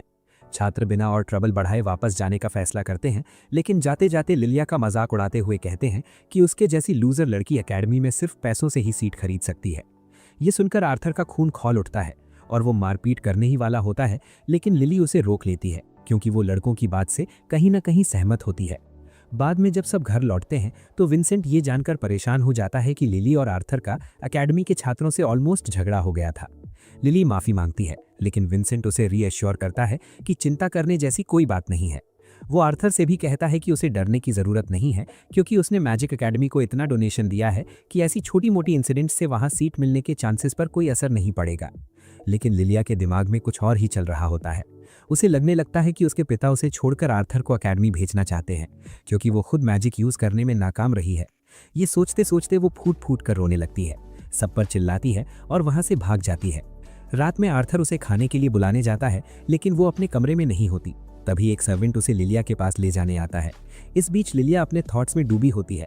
उसे याद आता है कि उसके माता पिता हमेशा चाहते थे कि वो एक मजिशियन बने और एकेडमी जाना उसका सबसे बड़ा सपना था। लेकिन बार बार कोशिश करने के बाद भी जब उसकी मैजिकल पावर्स अवेकन नहीं हुई तो वो टूटने लगी। ऊपर से उसके पिता का ये कहना कि डोनेशन की वजह से उसकी सीट रिजर्व्ड रहेगी, उसकी फ्रस्ट्रेशन को और बढ़ा देता है। वो किसी तरह खुद को संभालने की कोशिश करती है, लेकिन फिर आर्थर उसकी ज़िंदगी में आ जाता है और उसके माता पिता अब उसे एकेडमी भेजने की बात करने लगते हैं।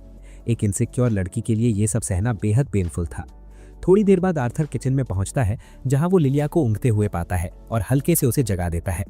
वो उसे माफ़ी मांगने वाला ही होता है, लेकिन फिर रुक जाता है, सोचता है कि ऐसा करने से वो और ज़्यादा एरोगेंट लगेगा। तभी अचानक लिलिया खुद माफ़ी मांगती है और स्वीकार करती है कि वो उससे जेलस थी क्योंकि आर्थर ने उसके पिता का सारा अटेंशन अपनी तरफ खींच लिया था। वो खुद को ब्लेम करने लगती है कि वो मैजिक अवेकन नहीं कर पाई और शायद उसके माता पिता ने उससे उम्मीद छोड़ दी है। ये सुनकर आर्थर का दिल पसीज जाता है। वो तुरंत उसका चेहरा अपने हाथों में लेता है और उसे ज़्यादा ओवरथिंक ना करने के लिए कहता है। वो हल्की सी मुस्कान के साथ कहता है कि उसे भी अच्छे से पता है कि वो कितनी मेहनत कर रही है, इसलिए उसके पेरेंट्स को तो ये बात और भी गहराई से समझ आती होगी। फिर वो बिना किसी खास वजह के टेस्ट से जुड़ी एक छोटी सी स्टोरी सुना देता है और कैजुअली बोलता है कि उसके पिता या एलेना की उसमें इतनी इंटरेस्ट बस इसलिए है क्योंकि वो उनकी लाइफ में एक नया मेंबर है और नेचुरली वे उसके बारे में जानने के लिए क्यूरियस हैं। ये सुनकर लिली हंस पड़ती है और मान लेती है कि सारा प्रेशर शायद उसने खुद पर ही बना लिया था, लेकिन आर्थर के मन में कहीं ना कहीं लगता है कि पूरी सच्चाई सिर्फ इतनी नहीं है।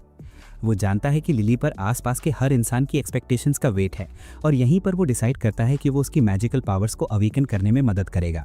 थोड़ी ही देर में वो ड्राइंग रूम में वापस आता है और लिली के पेरेंट्स को बताता है कि वो सच में अपनी मैजिक को जगाना चाहती थी, इसलिए उसने उसे उस जगह भेज दिया जहाँ उसने खुद 3 साल तक ट्रेनिंग ली थी। वो कामली उन्हें अश्योर करता है कि वहाँ वो सेफ भी रहेगी और जेन्युइनली हैप्पी भी, लेकिन उसके पेरेंट्स उसकी बात पर तुरंत भरोसा नहीं कर पाते। वे उससे सवाल करते हैं कि उसने बिना पूछे लिली को कैसे भेज दिया और आर्थर साफ साफ कह देता है कि ये लिली का खुद का डिसीजन था। जब उसने उसे चॉइस दी तो लिली ने अपने पेरेंट्स से बात न करने का फैसला किया क्योंकि उसे डर था कि ऐसा करने से वो अपने डिसीजन पर फिर से डाउट करने लगेगी। इसके बाद वो विंसेंट को एक लेटर देता है जिसमें लिली खुद को तब तक अपने पेरेंट्स पर बर्डन बताती है जब तक वो मैजिक इस्तेमाल करने लायक नहीं बन जाती। वो लिखती है कि चाहे कितना भी टाइम लगे वो एक मैजिशियन बनेगी, और ये पढ़ते ही विंसेंट अंदर से टूट जाता है। वो खुद को ब्लेम करने लगता है, कहता है कि उसने हमेशा सोचा था कि अगर लिली मैजिशियन बन गई तो उसका फ्यूचर सिक्योर और ब्राइट होगा, लेकिन उसे अंदाज़ा भी नहीं था कि ये सोच उसे इतना रिस्की डिसीजन लेने पर मजबूर कर देगी। वो भावुक होकर कहता है कि अगर लिली मैजिशियन न भी बनती तब भी वो उतना ही खुश होता, बस लिली खुश रहती। और यही पल आर्थर को लिली को उसकी हाइडिंग प्लेस से बाहर बुलाने का मौका देता है। उसके पेरेंट्स इस पूरे टर्न ऑफ इवेंट से पूरी तरह शॉक्ड हैं और आर्थर तुरंत झूठ बोलने के लिए अपॉलॉजी करता है। वो बताता है कि उसका मकसद सिर्फ इतना था कि लिली को ये एहसास दिलाया जा सके कि उसके पेरेंट्स उसे बिना किसी कंडीशन के प्यार करते हैं। विंसेंट उसे कहता है कि कोई बात नहीं, क्योंकि अब उसे अपनी गलती समझ आ चुकी है। वो तुरंत एलिस और रेनॉल्ड से भी माफ़ी मांगता है और कहता है कि जब उनका बेटा अभी अभी उनके पास लौटा था तब अकेडमी भेजने में इतनी हरी नहीं करनी चाहिए थी। फिर वो लिली से कहता है कि अगर वो अकेडमी ज्वाइन नहीं करना चाहती तो खुद पर प्रेशर डालने की कोई ज़रूरत नहीं है, क्योंकि वो किसी और रास्ते से भी खुश रह सकती है। लेकिन लिली उसे फॉर्मली बताती है कि वो सच में अकेडमी जाना चाहती है और इसके लिए वो हार्ड वर्क करके अपनी मैजिकल पावर्स को अवेकन करना चाहती है। उसके पेरेंट्स उसे गले लगा लेते हैं और कहते हैं कि उन्हें उस पर पूरा भरोसा है, और इस इमोशनल मोमेंट को देखकर आर्थर आगे बढ़ता है ताकि वो उसकी मैजिक अवेकन करने में मदद कर सके। थोड़ी ही देर में वो लिली और एलेनियोर को एक दूसरे की ओर पीठ करके बिठा देता है और उनके पेरेंट्स को यकीन ही नहीं होता कि वो सच में ऐसा कर पाएगा। आर्थर पूरे कॉन्फिडेंस के साथ समझाता है कि मैजिक अवेकन करने का पहला स्टेप है अपनी ब्रीदिंग पर फोकस करना। वो उनसे कहता है कि आंखें बंद करके स्लोली सांस लें और तब तक ध्यान बनाए रखें जब तक उन्हें उस डार्कनेस में लाइट महसूस ना होने लगे। सबसे पहले एलेनियोर को लाइट दिखती है और जैसे ही वो एक्साइटमेंट में चिल्लाने लगती है उसका फोकस टूट जाता है और सब कुछ फिर से ब्लैंक हो जाता है। लिली को लगता है कि वो पीछे रह गई है क्योंकि उसे कुछ भी नजर नहीं आ रहा, लेकिन आर्थर उसे कामली सांस लेते रहने को कहता है। फिर वो दोनों लड़कियों की पीठ पर हाथ रखता है और बोलता है कि अगर जरा भी वार्मथ महसूस हो तो भी ब्रीदिंग जारी रखें।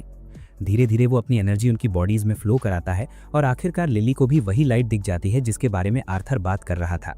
अपनी बेटी को एनर्जी फील करते देख उसके पेरेंट्स की आंखों में आंसू आ जाते हैं। इसके बाद लिली नीचे जाकर मेड्स के साथ छोटी सी पार्टी करती है। कुछ समय बाद आर्थर लिली के फैमिली के ऑक्शन हाउस पहुंचता है और उसकी ग्रैंडियर देखकर सच में हैरान रह जाता है।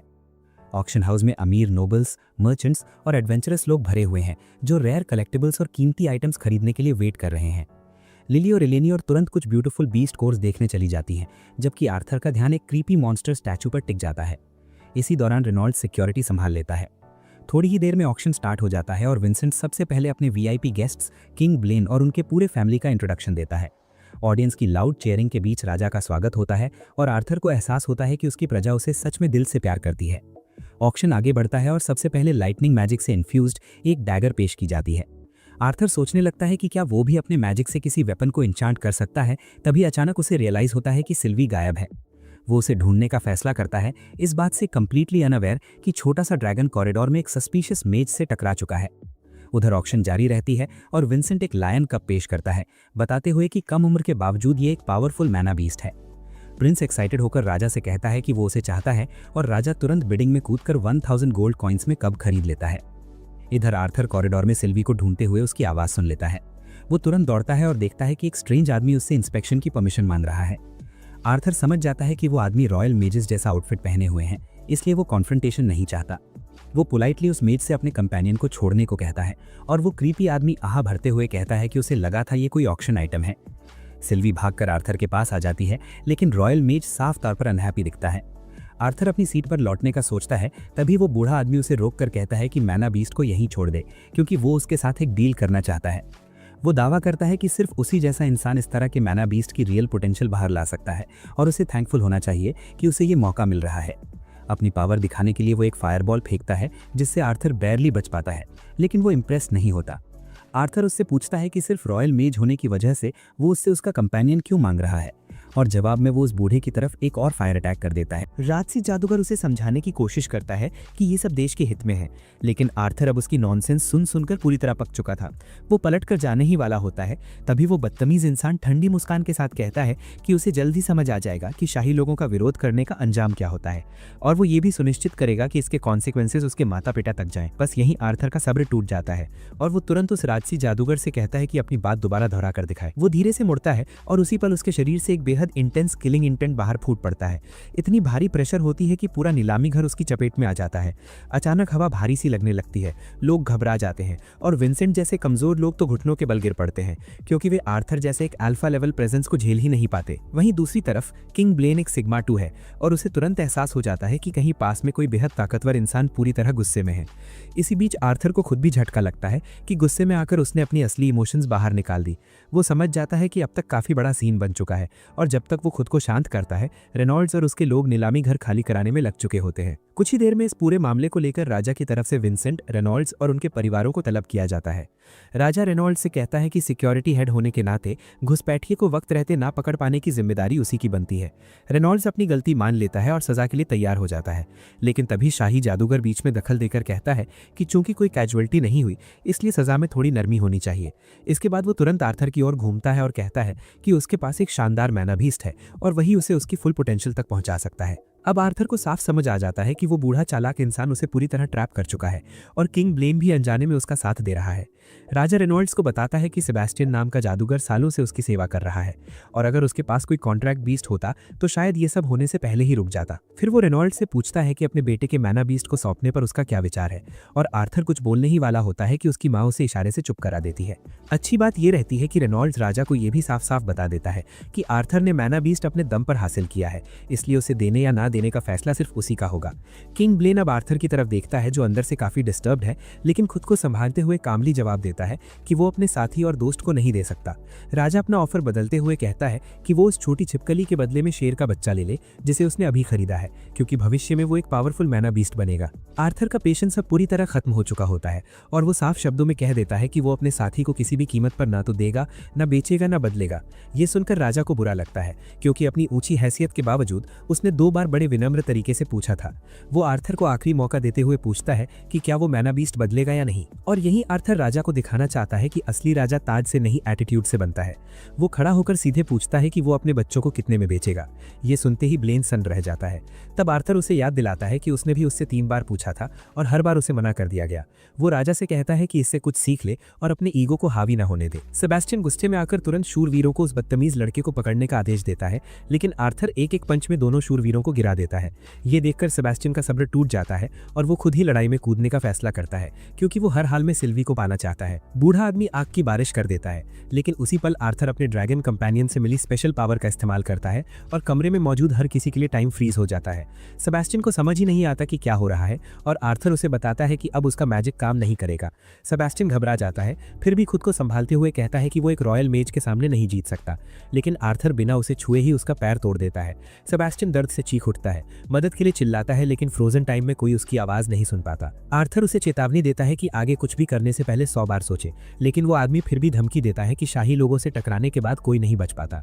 तभी उसे आर्थर के पीछे एक विशाल ड्रैगन की छवि दिखती है और डर के मारे उसका शरीर कांपने लगता है। उसे एहसास हो जाता है कि वो किसी ऐसी ताकत से टकरा गया है जो उसकी लिमिट से बहुत बाहर है। उसी पल टाइम दोबारा चलने लगता है, क्योंकि आर्थर जरूरत से ज्यादा पावर यूज कर चुका होता है।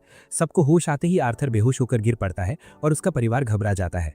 कुछ दिनों बाद जब उसकी आंख खुलती है तो सिर में तेज दर्द होता है और उसे समझ आ जाता है कि वो कुछ सेकंड से ज्यादा समय रोकने की कोशिश करेगा तो उसके लिए खतरनाक साबित होगा। जब एलिस और सिल्वी कमरे में आती है तो वो बिस्तर से उठ बैठता है और सिल्वी उसे देखकर बेहद खुश हो जाती है।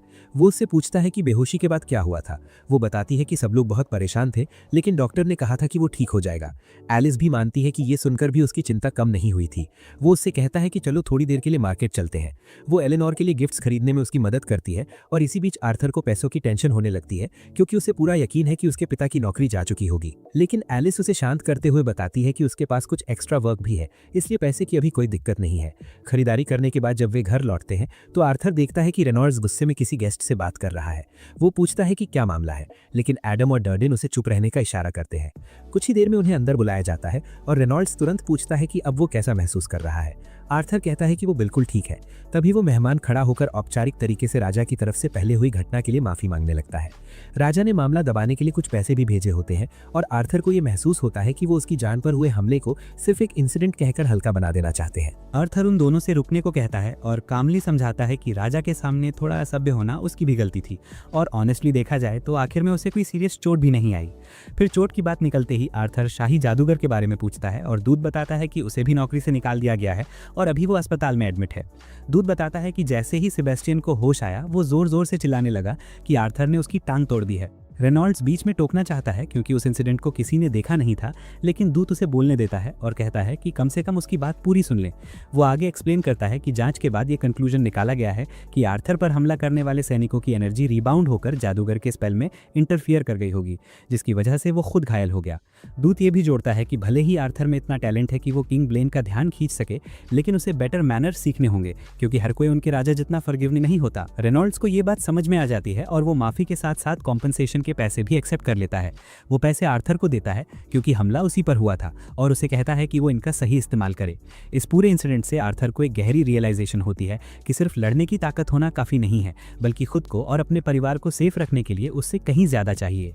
उसे लगने लगता है कि शाही परिवार के सामने खड़े होने के लिए भी उसे अथॉरिटी और इन्फ्लुएंस चाहिए और उसके दिमाग में मैजिक अकेडमी ऐसी पावर हासिल करने की सबसे बेस्ट जगह है। आर्थर मैजिक अकेडमी जाता है, लेकिन एडमिशन लेने के लिए नहीं, बल्कि वो कैंपस के पास मौजूद जंगलों की तरफ भागता है जहां अकेडमी की डायरेक्टर उसका इंतजार कर रही होती हैं क्योंकि विंसेंट ने उन दोनों की मीटिंग फिक्स करवाई थी। आर्थर इस मौके को पूरी तरह सीज करना चाहता है क्योंकि अकेडमी पर डायरेक्टर का एब्सोल्यूट कंट्रोल है और देश की पॉलिटिक्स में उनका इन्फ्लुएंस रॉयल फैमिली के बराबर माना जाता है। डायरेक्टर भी आर्थर को देखकर खुश होती हैं क्योंकि विंसेंट से उन्होंने उसके बारे में काफ़ी अच्छी बातें सुनी होती हैं और अब वो खुद देखना चाहती हैं कि क्या वो वाकई उतना पावरफुल है जितना बताया गया है। आर्थर कामली कहता है कि वो रेडी है और डायरेक्टर अपनी मैजिक से एक प्रोटेक्टिव बैरियर बना देती हैं ताकि कोई और उन्हें देख ना सके। इतनी मैसिव मात्रा में माना यूज होने के बावजूद जब आर्थर ने कोई रिएक्शन नहीं दिया तो डायरेक्टर पहले से ही इंप्रेस हो चुकी थी। हालांकि आर्थर ने अपनी फीलिंग्स छिपा ली थी। वो फैसला करता है कि अपनी पावर का बस एक छोटा सा हिस्सा दिखाएगा, इतना कि सामने वाला उसका पोटेंशियल समझ सके। सबसे पहले वो विंड मैजिक से जमीन से कुछ पत्थर उखाड़ता है और उन्हें डायरेक्टर की तरफ फेंक देता है, लेकिन डायरेक्टर अर्थ मैजिक का इस्तेमाल करके उन्हें आसानी से रोक लेती हैं और बिना किसी एफर्ट के चूर चूर कर देती हैं। आर्थर थोड़ा चौंकता है, लेकिन फिर डिसाइड करता है कि दूसरे एलिमेंट्स ट्राई करेगा क्योंकि इस समय विंड मैजिक उसकी वीकेस्ट एबिलिटी है। वो अर्थ मैजिक से चारों तरफ से डायरेक्टर पर साइमल्टेनियस अटैक करता है, लेकिन वो विंड मैजिक से सब कुछ ब्लॉक कर देती हैं। इसके बाद आर्थर अपने क्लोज कॉम्बैट स्किल्स दिखाने का सोचता है और अपनी फिजिकल एबिलिटीज बूस्ट करके उनकी तरफ बढ़ता है, लेकिन बुजुर्ग महिला उसे अपने विंड मैजिक से आराम से उड़ा देती है। जैसे ही आर्थर जमीन पर गिरता है उसे एहसास होता है कि उसे हिंट मिल चुका है और थैंकफुली इतना डायरेक्टर को इम्प्रेस करने के लिए काफ़ी था। वो आर्थर से कहती है कि वो अपनी एबिलिटीज को थोड़ा ओवर एस्टिमेट करता है, लेकिन इसके बावजूद वो जेन्युइनली काफ़ी स्ट्रॉन्ग और स्किल्ड है। हालांकि स्टूडेंट के रूप में एक्सेप्ट करने से पहले उसका एक लास्ट टेस्ट अभी बाकी है। वो आर्थर से कहती है कि अगले अटैक के बाद भी कॉन्शियस रहना और फिर एक पावरफुल साउंड स्पेल कास्ट करती है जिससे आर्थर को ऐसा लगता है जैसे उसका सिर 2 हिस्सों में स्प्लिट हो रहा हो। किसी तरह वो स्पेल के असर को झेल लेता है और डायरेक्टर उसे बताती है कि उसने परीक्षण पास कर ली है। वो कहती हैं कि वो उसे अपना पर्सनल स्टूडेंट बनाना चाहती हैं ताकि अपना पूरा नॉलेज उसे सिखा सकें, लेकिन आर्थर बस उन्हें घूरता रहता है। तो वो पूछती हैं कि आखिर वो कहना क्या चाहता है, वरना यहाँ आकर अपनी स्किल्स दिखाने की जरूरत ही नहीं थी। आर्थर कामली कहता है कि उसके पास वही अथॉरिटी और पावर है जिसकी उसे अपने फैमिली की प्रोटेक्शन के लिए चाहिए और अगर वो ये दे सकती है तो वो अकेडमी ज्वाइन करने और उन्हें अपना गुरु मानने के लिए रेडी है। उसकी इतनी कॉन्फिडेंट और ऑलमोस्ट एरोगेंट बात सुनकर डायरेक्टर हैरान रह जाती हैं और कहती हैं कि राजा भी कभी उन्हें ऐसा वन साइडेड प्रपोजल देने की हिम्मत नहीं करता। आर्थर कहता है कि उसे पूरा भरोसा है कि वो इस डील के लायक है और वो जानता है कि डायरेक्टर भी अंदर ही अंदर यही सोच रही हैं। डायरेक्टर उसके एटीट्यूड से खुश होती हैं, लेकिन तभी आर्थर कहता है कि वो अकेडमी में तभी ज्वाइन करेगा जब उसकी उम्र सही हो जाएगी। बुजुर्ग महिला उसे बताती है कि अकेडमी में एडमिशन के लिए उसकी एज 3 साल बाद पूरी होगी और अगर वो अभी ज्वाइन कर ले तो वो बहुत पावरफुल बन सकता है। आर्थर जवाब देता है कि वो अभी अपनी लाइफ जीना चाहता है और दुनिया को एक्सपीरियंस करना चाहता है क्योंकि उसके पास टाइम है और इसी वजह से वो अगले 3 साल एडवेंचरर बनने की प्लानिंग कर रहा है। डायरेक्टर को ये आइडिया बुरा नहीं लगता, लेकिन वो पूछती हैं कि क्या उसने अपने पेरेंट्स को इसके बारे में बताया है। आर्थर कहता है कि वो उन्हें जल्द ही बताएगा और डायरेक्टर कहती हैं कि अगर वो उन्हें मना लेता है तो वो उसका प्रपोजल एक्सेप्ट कर लेंगी। लेकिन घर पर सिचुएशन उसकी सोच से कहीं ज़्यादा कॉम्प्लिकेटेड निकलती है। आर्थर के अपने पेरेंट्स को बताने से पहले ही विंसेंट के थ्रू उन्हें उसके एडवेंचरर बनने के प्लान के बारे में पता चल जाता है। एलिस नाराज़ हो जाती है क्योंकि वो अपने बेटे को घर लौटते ही फिर से दूर भेजना नहीं चाहती। वहीं रेनॉल्ड्स इस बात को समझता है कि हर इंसान को अपनी ज़िंदगी में एडवेंचर का टेस्ट लेना चाहिए। वो कहता है कि शायद अगर आर्थर के साथ हर समय कोई गार्ड रहे तो वो एडवेंचरर बन सकता है, लेकिन एलिस साफ साफ उसकी बात मानने से इनकार कर देती है। खैर, आर्थर आखिरकार उसे इस बात पर मना लेता है कि वो हर कुछ महीनों में घर वापस आएगा और अगर ज़रूरत पड़ी तो उससे भी जल्दी लौट सकता है। अलीना भी उसके जाने की बात से थोड़ी उदास हो जाती है, लेकिन आर्थर उसे समझाता है कि अभी वो कुछ और समय घर पर ही रहेगा। जब अलीना उससे पूछती है कि वो आखिर एडवेंचर पर जाना ही क्यों चाहता है, तो वो एक डिप्लोमेटिक सा जवाब देता है कि वो वही एक्साइटमेंट महसूस करना चाहता है जो उन्होंने अपने गोल्डन डेज में की थी। हालांकि सच्चाई ये थी कि वो बस रियल मेटल्स में अपनी ताकत और स्किल्स को टेस्ट करना चाहता था। रेनॉल्ड्स उसकी बात से आंशिक रूप से सहमत होता है, लेकिन साफ कह देता है कि आर्थर की सेफ्टी के लिए उसके साथ एक गार्डियन होना जरूरी है। वो जल्द ही अपने सभी पुराने साथियों को वो लंच पर बुलाता है और पूछता है कि कौन आर्थर की देखरेख करने के लिए तैयार है। एडम तुरंत मना कर देता है, ये कहते हुए कि उसे बच्चे पसंद नहीं हैं और उसे डर है कि किसी दिन आर्थर नींद में ही उसे मार देगा। सब लोग इस पर हंसते हैं और सहमत भी होते हैं, लेकिन ये भी कहते हैं कि ऐसी स्थिति में गलती एडम की ही होगी। रेनॉल्ड सबको बताता है कि फिलहाल वो इस काम के लिए ज्यादा पैसे नहीं दे सकता, लेकिन सब उसे आश्वस्त करते हैं कि उन्हें पैसों की चिंता नहीं है, क्योंकि वे आर्थर को बड़ा होते देखना चाहते हैं। तभी अचानक ग्रूमर जैस्मिन आगे आती है और ये जिम्मेदारी लेने की बात कहती है। एलिस चौंक जाती है क्योंकि जैस्मिन को बॉडीगार्ड बनना सबसे ज्यादा नापसंद था। जैस्मिन साफ कहती है कि वो आर्थर के लिए ये काम करेगी और सब मान जाते हैं कि वो इस रोल के लिए परफेक्ट है, क्योंकि वो एक ऑगमेंटर है जो विंड मैजिक भी इस्तेमाल कर सकती है। पार्टी लीडर एडम भी हामी भर देता है और यहीं पर सब कुछ फाइनल हो जाता है। उसी दिन बाद में आर्थर और उसका परिवार लिलिया को बैठक में अकेले मेडिटेट करते हुए देखते हैं और एलिनोर इस बात से चिढ़ जाती है कि उसने उसके बिना ही ट्रेनिंग शुरू कर दी। आर्थर उनकी ट्रेनिंग रिजल्ट्स से खुश होता है, लेकिन मन ही मन ये भी चाहता है कि एलिनोर अपनी मैजिक पावर्स बहुत जल्दी अवेकन ना करे, क्योंकि इससे अननेसेसरी अटेंशन आ सकता है। इसके बाद आर्थर अपने एडवेंचरर गिल्ड टेस्ट के लिए हथियार चुनने के मकसद से ऑक्शन हाउस जाता है और विंसेंट उसे आराम से देखने की सलाह देता है। आर्थर आर्मरी में पहुंचता है और वहां मौजूद हथियारों की भारी वैरायटी देखकर हैरान रह जाता है, लेकिन जल्द ही यही चीज उसके लिए प्रॉब्लम बन जाती है, क्योंकि वो कुछ भी डिसाइड नहीं कर पाता। ज्यादातर स्वॉर्ड्स 2 हाथों वाली होती हैं और जो एक हाथ से चलने वाली हैं वे भी उसके लिए बहुत बड़ी हैं। तभी सिल्वी अचानक उसके लिए एक खास स्वॉर्ड खोज निकालती है। पहले आर्थर को लगता है कि ये डेस्क के नीचे फंसी कोई साधारण रॉड है, लेकिन जब वो उसे बाहर खींचता है तो समझ आता है कि ये सिर्फ आयरन बार नहीं बल्कि काफी हैवी है। उसे एहसास होता है कि ये एक स्वॉर्ड है, लेकिन वो इसे नॉर्मल तरीके से शीट से निकाल नहीं पा रहा था, इसीलिए वो अपनी मैजिक का इस्तेमाल करता है। जैसे ही वो ब्लेड में माना फ्लो करता है, उसकी आंखों के सामने अजीब से वर्ड्स उभरते हैं और फिर एक शानदार स्वॉर्ड सामने आती है जो मानो ट्रांसपेरेंट क्रिस्टल से बनी हो। आर्थर को इसे हैंडल करना थोड़ा मुश्किल लगता है, लेकिन इसकी शार्पनेस इतनी जबरदस्त होती है कि एक ही स्लैश में बैरल कट जाता है। उसे ब्लेड पर कुछ एनग्रेविंग्स दिखती हैं, लेकिन उनका मतलब वो समझ नहीं पाता। अचानक स्वॉर्ड उसे झटका देती है और उसके हाथ से गिर जाती है, लेकिन जब वो उसे दोबारा उठाता है तो वो पहले से काफी हल्की हो चुकी होती है। आर्थर नोटिस करता है कि स्वॉर्ड की लेंथ भी उसके छोटे शरीर के हिसाब से एडजस्ट हो गई है और अब वो इसे आसानी से चला सकता है। वो हैरान रह जाता है क्योंकि उसने कभी ऐसे वेपन के बारे में नहीं सुना था जो अपने यूजर के अनुसार खुद को अडाप्ट कर ले। तभी रेनॉल्ड्स और विंसेंट उसे ढूंढते हुए वहां पहुंच जाते हैं, क्योंकि वो काफी देर से आर्मरी में ही अटका हुआ था। आर्थर घबरा जाता है, उनसे 1 मिनट रुकने को कहता है और जल्दी से पास पड़ी एक नॉर्मल स्वॉर्ड उठा लेता है। वो अपने पिता और विंसेंट को बताता है कि उसे यही स्वॉर्ड चाहिए। रेनॉल्ड्स कुछ टेस्ट स्विंग्स करके सहमति जता देता है और विंसेंट को भी इसमें कोई ऑब्जेक्शन नहीं होता, लेकिन तभी उसकी नजर आर्थर की कमर में बंधी दूसरी स्वॉर्ड पर पड़ जाती है। आर्थर थोड़ा नर्वस हो जाता है, मगर खुद को संभालते हुए कहता है कि उसे एक स्ट्रॉन्ग और हैवी रॉड मिली है जो प्रैक्टिस के लिए परफेक्ट है।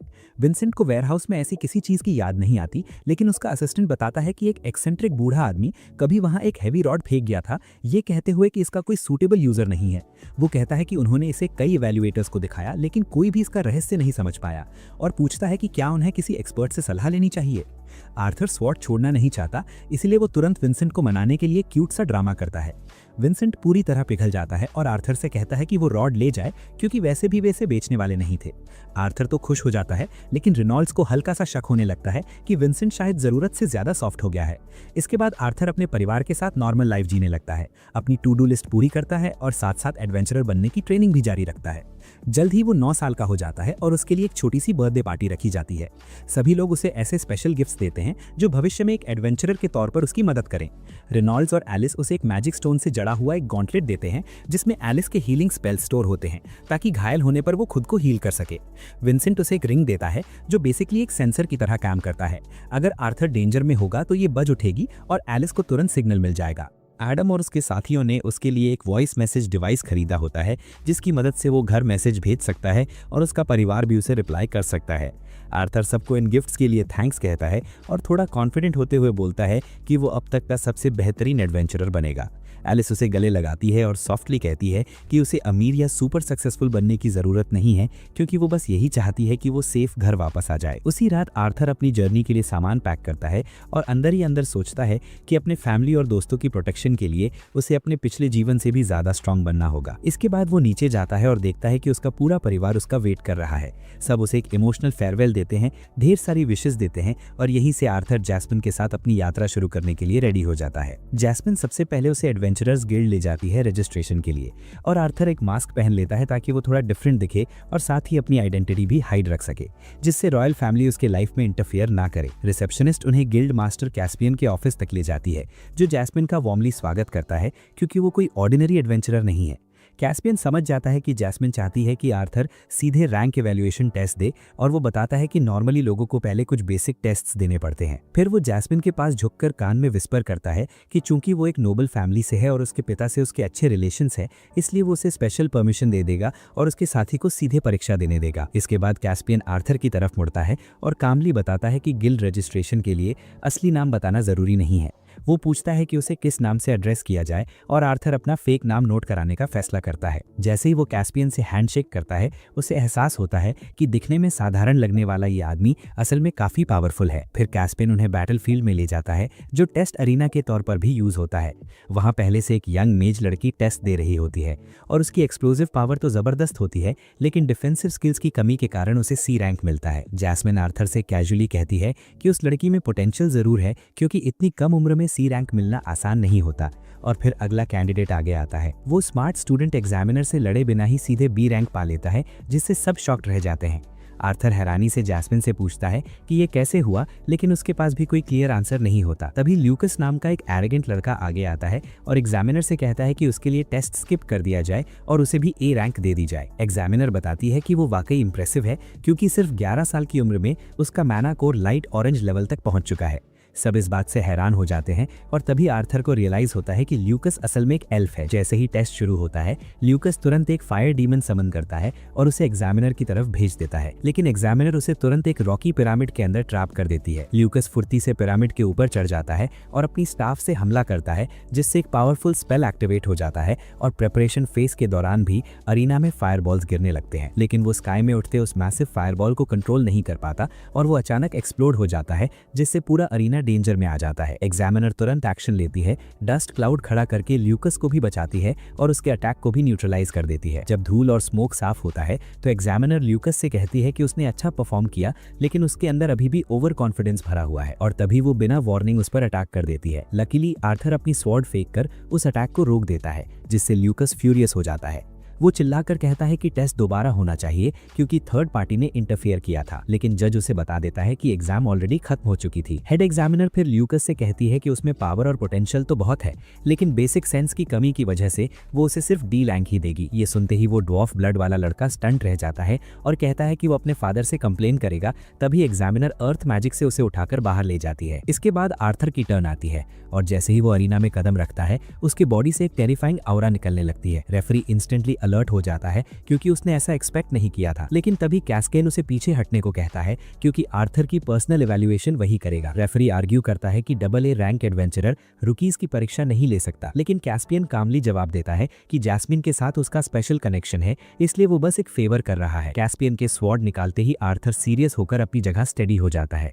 उसे महसूस होता है कि उसका सामना शायद शहर के सबसे पावरफुल इंसान से हो रहा है और ये फाइट सिर्फ एक नॉर्मल असेसमेंट से कहीं ज्यादा होने वाली है। सरप्राइजिंगली इससे उसका एक्साइटमेंट और बढ़ जाता है और वो अपनी स्ट्रेंथ दिखाने के लिए कैस्पियन पर चार्ज करता है। आर्थर अपनी स्वॉर्ड को फायर से कोट करता है और हमला करता है, लेकिन कैस्पियन बिना किसी एफर्ट के उसे ब्लॉक कर लेता है। दोनों फास्ट एक्सचेंजेस करने लगते हैं और कैस्पियन नोटिस करता है कि आर्थर की मूवमेंट थोड़ी स्लो है, लेकिन वजह यह है कि उसके पास बॉडी की लिमिट से कहीं ज्यादा स्किल है। अचानक आर्थर को एक ओपनिंग मिलती है और स्ट्राइक करने जाता है, लेकिन कैस्पियन पीछे मूव होकर उसे रिट्रीट करने पर मजबूर कर देता है। आर्थर स्पीड बढ़ाने के लिए फायर मैजिक यूज करता है और फिर अटैक करता है, लेकिन गिल्ड लीडर विंड मैजिक से उसे दूर पुश कर देता है और वार्न करता है कि इतना ओवर कॉन्फिडेंट ना बने। आखिरकार टेस्ट क्लियर होने के बाद आर्थर बी रैंक एडवेंचरर बन जाता है और उसे लाइसेंस मिल जाता है। उसी वक्त गिल्ड के टॉप ऑफिशियल्स कैस्पियन को घेर लेते हैं क्योंकि एक ही दिन में 2 से ज्यादा बच्चों को बी रैंक मिल गया था। कैस्पियन उन्हें याद दिलाता है कि करीब 6 महीने पहले किंगडम ने वो लॉ हटा दिया था जो एल्व्स और ड्वार्फ्स को एडवेंचरर बनने से रोकता था। दोनों ऑफिशियल्स बात समझ जाते हैं। बी रैंक पाने वाले ज्यादातर बच्चों में एल्फ या ड्वार्फ ब्लड होता है, जैसे ल्यूकस जो एक हाफ एल्फ है और ऐसे फैमिली से आता है जो पावरफुल मेजेस पैदा करने के लिए किसी भी हद तक जाने के लिए नोटोरियस है। वो पढ़ाकू लड़का जिसने एक्चुअली परीक्षा भी नहीं दी थी, असल में एक इंसान ही है। बस फर्क इतना है कि उसका पालन पोषण ड्वार्फ्स के राज्य में हुआ था और उसे कुछ काफी इन्फ्लुएंशियल लोगों का सपोर्ट मिला हुआ था। इसी वजह से कैस्पियन भी उसकी परीक्षा लेने की पोजीशन में नहीं था। अधिकारी इसके फ्यूचर कॉन्सिक्वेंसेस को लेकर थोड़े टेंस्ड हैं, लेकिन नाइट आर्थर के बारे में जानने को काफी क्यूरियस है। कैस्पियन साफ कहता है कि उसे आर्थर के पास्ट के बारे में ज्यादा कुछ नहीं पता, लेकिन उसे पूरा यकीन है कि आर्थर ना तो एल्फ है और ना ही ड्वार्फ। हाँ, वो पावरफुल जरूर है और उससे भी ज्यादा इंपॉर्टेंट बात यह है कि राज्य के सबसे ताकतवर फायर वील्डिंग फैमिली की बेटी जैस्मिन उसका सपोर्ट कर रही है। कैस्पियन मानता है कि आर्थर की फायर मैजिक अच्छी है, लेकिन उसकी सोर्ड्समैनशिप तो उससे भी कहीं ज्यादा शार्प और रिफाइंड है। अगर वो इसी तरह प्रैक्टिस करता रहा तो वो सच में एक फॉर्मिडेबल एडवेंचरर बन सकता है।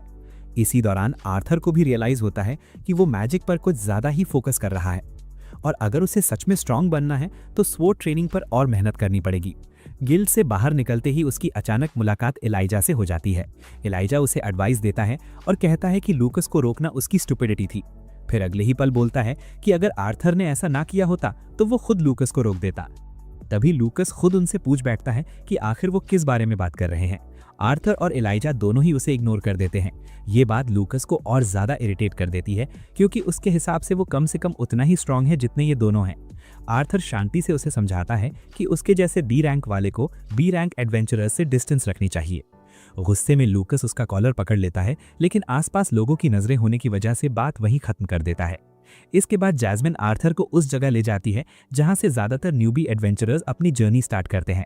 हालांकि जैस्मिन जानती है कि आर्थर के लिए यहाँ करने लायक कुछ खास नहीं है। वो उसे बताती है कि उनकी रियल डेस्टिनेशन अभी काफी दूर है। इतना कहकर वो दौड़ पड़ती है और आर्थर के लिए उसका पीछा करना भी आसान नहीं रहता।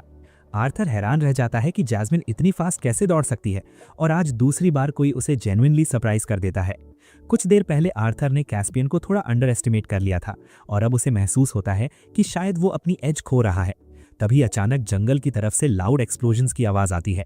कुछ ही सेकंड में एक जायंट आर्मर्ड वाइल्ड बोर सामने आ जाता है। लोग डर के मारे इधर उधर भागने लगते हैं, लेकिन कुछ अनफॉर्चुनेट एडवेंचरर्स उस टेरिफाइंग मॉन्स्टर का शिकार बन जाते हैं।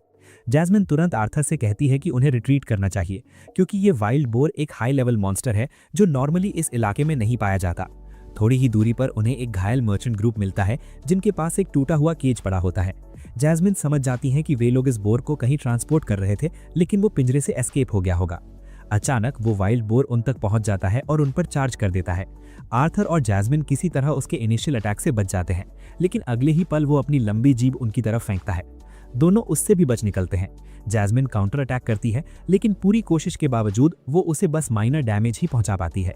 अचानक बोर उसी पेड़ की तरफ झपटता है जिसका सहारा जैस्मिन ले रही थी।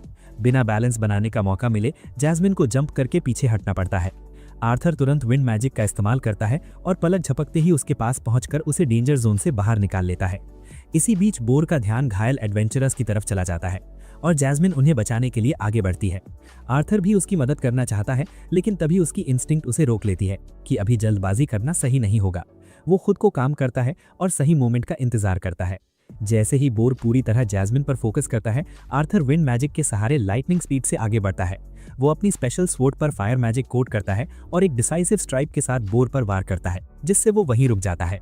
इसके बाद आर्थर बिना रुके पावरफुल ब्लोज की रेन कर देता है और आखिरकार उसे खत्म कर देता है।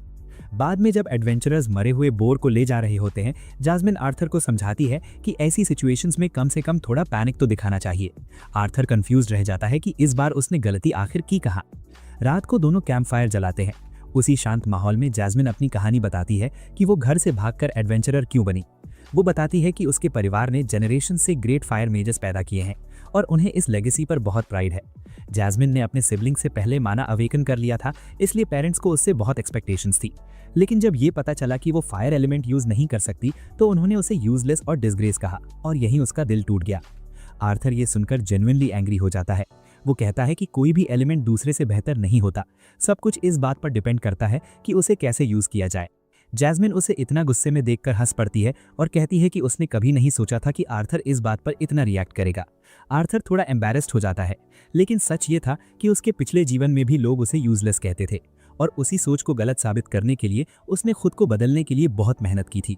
जैस्मिन फिर उसे बताती है कि उसने भी पहले आर्थर की तरह रेकलेस फाइटिंग की थी, जिसके लिए उसे अपने टीममेट से खूब स्कोल्डिंग मिली। वहीं से उसने दूसरों पर ट्रस्ट करना और टीम वर्क सीखना शुरू किया और वही लोग उसे एक बेटर पर्सन बना पाए। धीरे धीरे जैस्मिन सो जाती है और आर्थर रात भर वॉच रखता है। वो खुद से सवाल करता है कि क्या वो भी बदल सकता है। वो उन सभी लोगों के बारे में सोचता है जिनकी वो प्रोटेक्शन करना चाहता है और मन ही मन प्रॉमिस करता है कि उन्हें सेफ रखने के लिए वो खुद को जितना हो सके उतना बदलेगा। अगर आपको ये वीडियो पसंद आया तो सब्सक्राइब करना मत भूलिए और अगला वीडियो आपकी स्क्रीन पर रेडी है।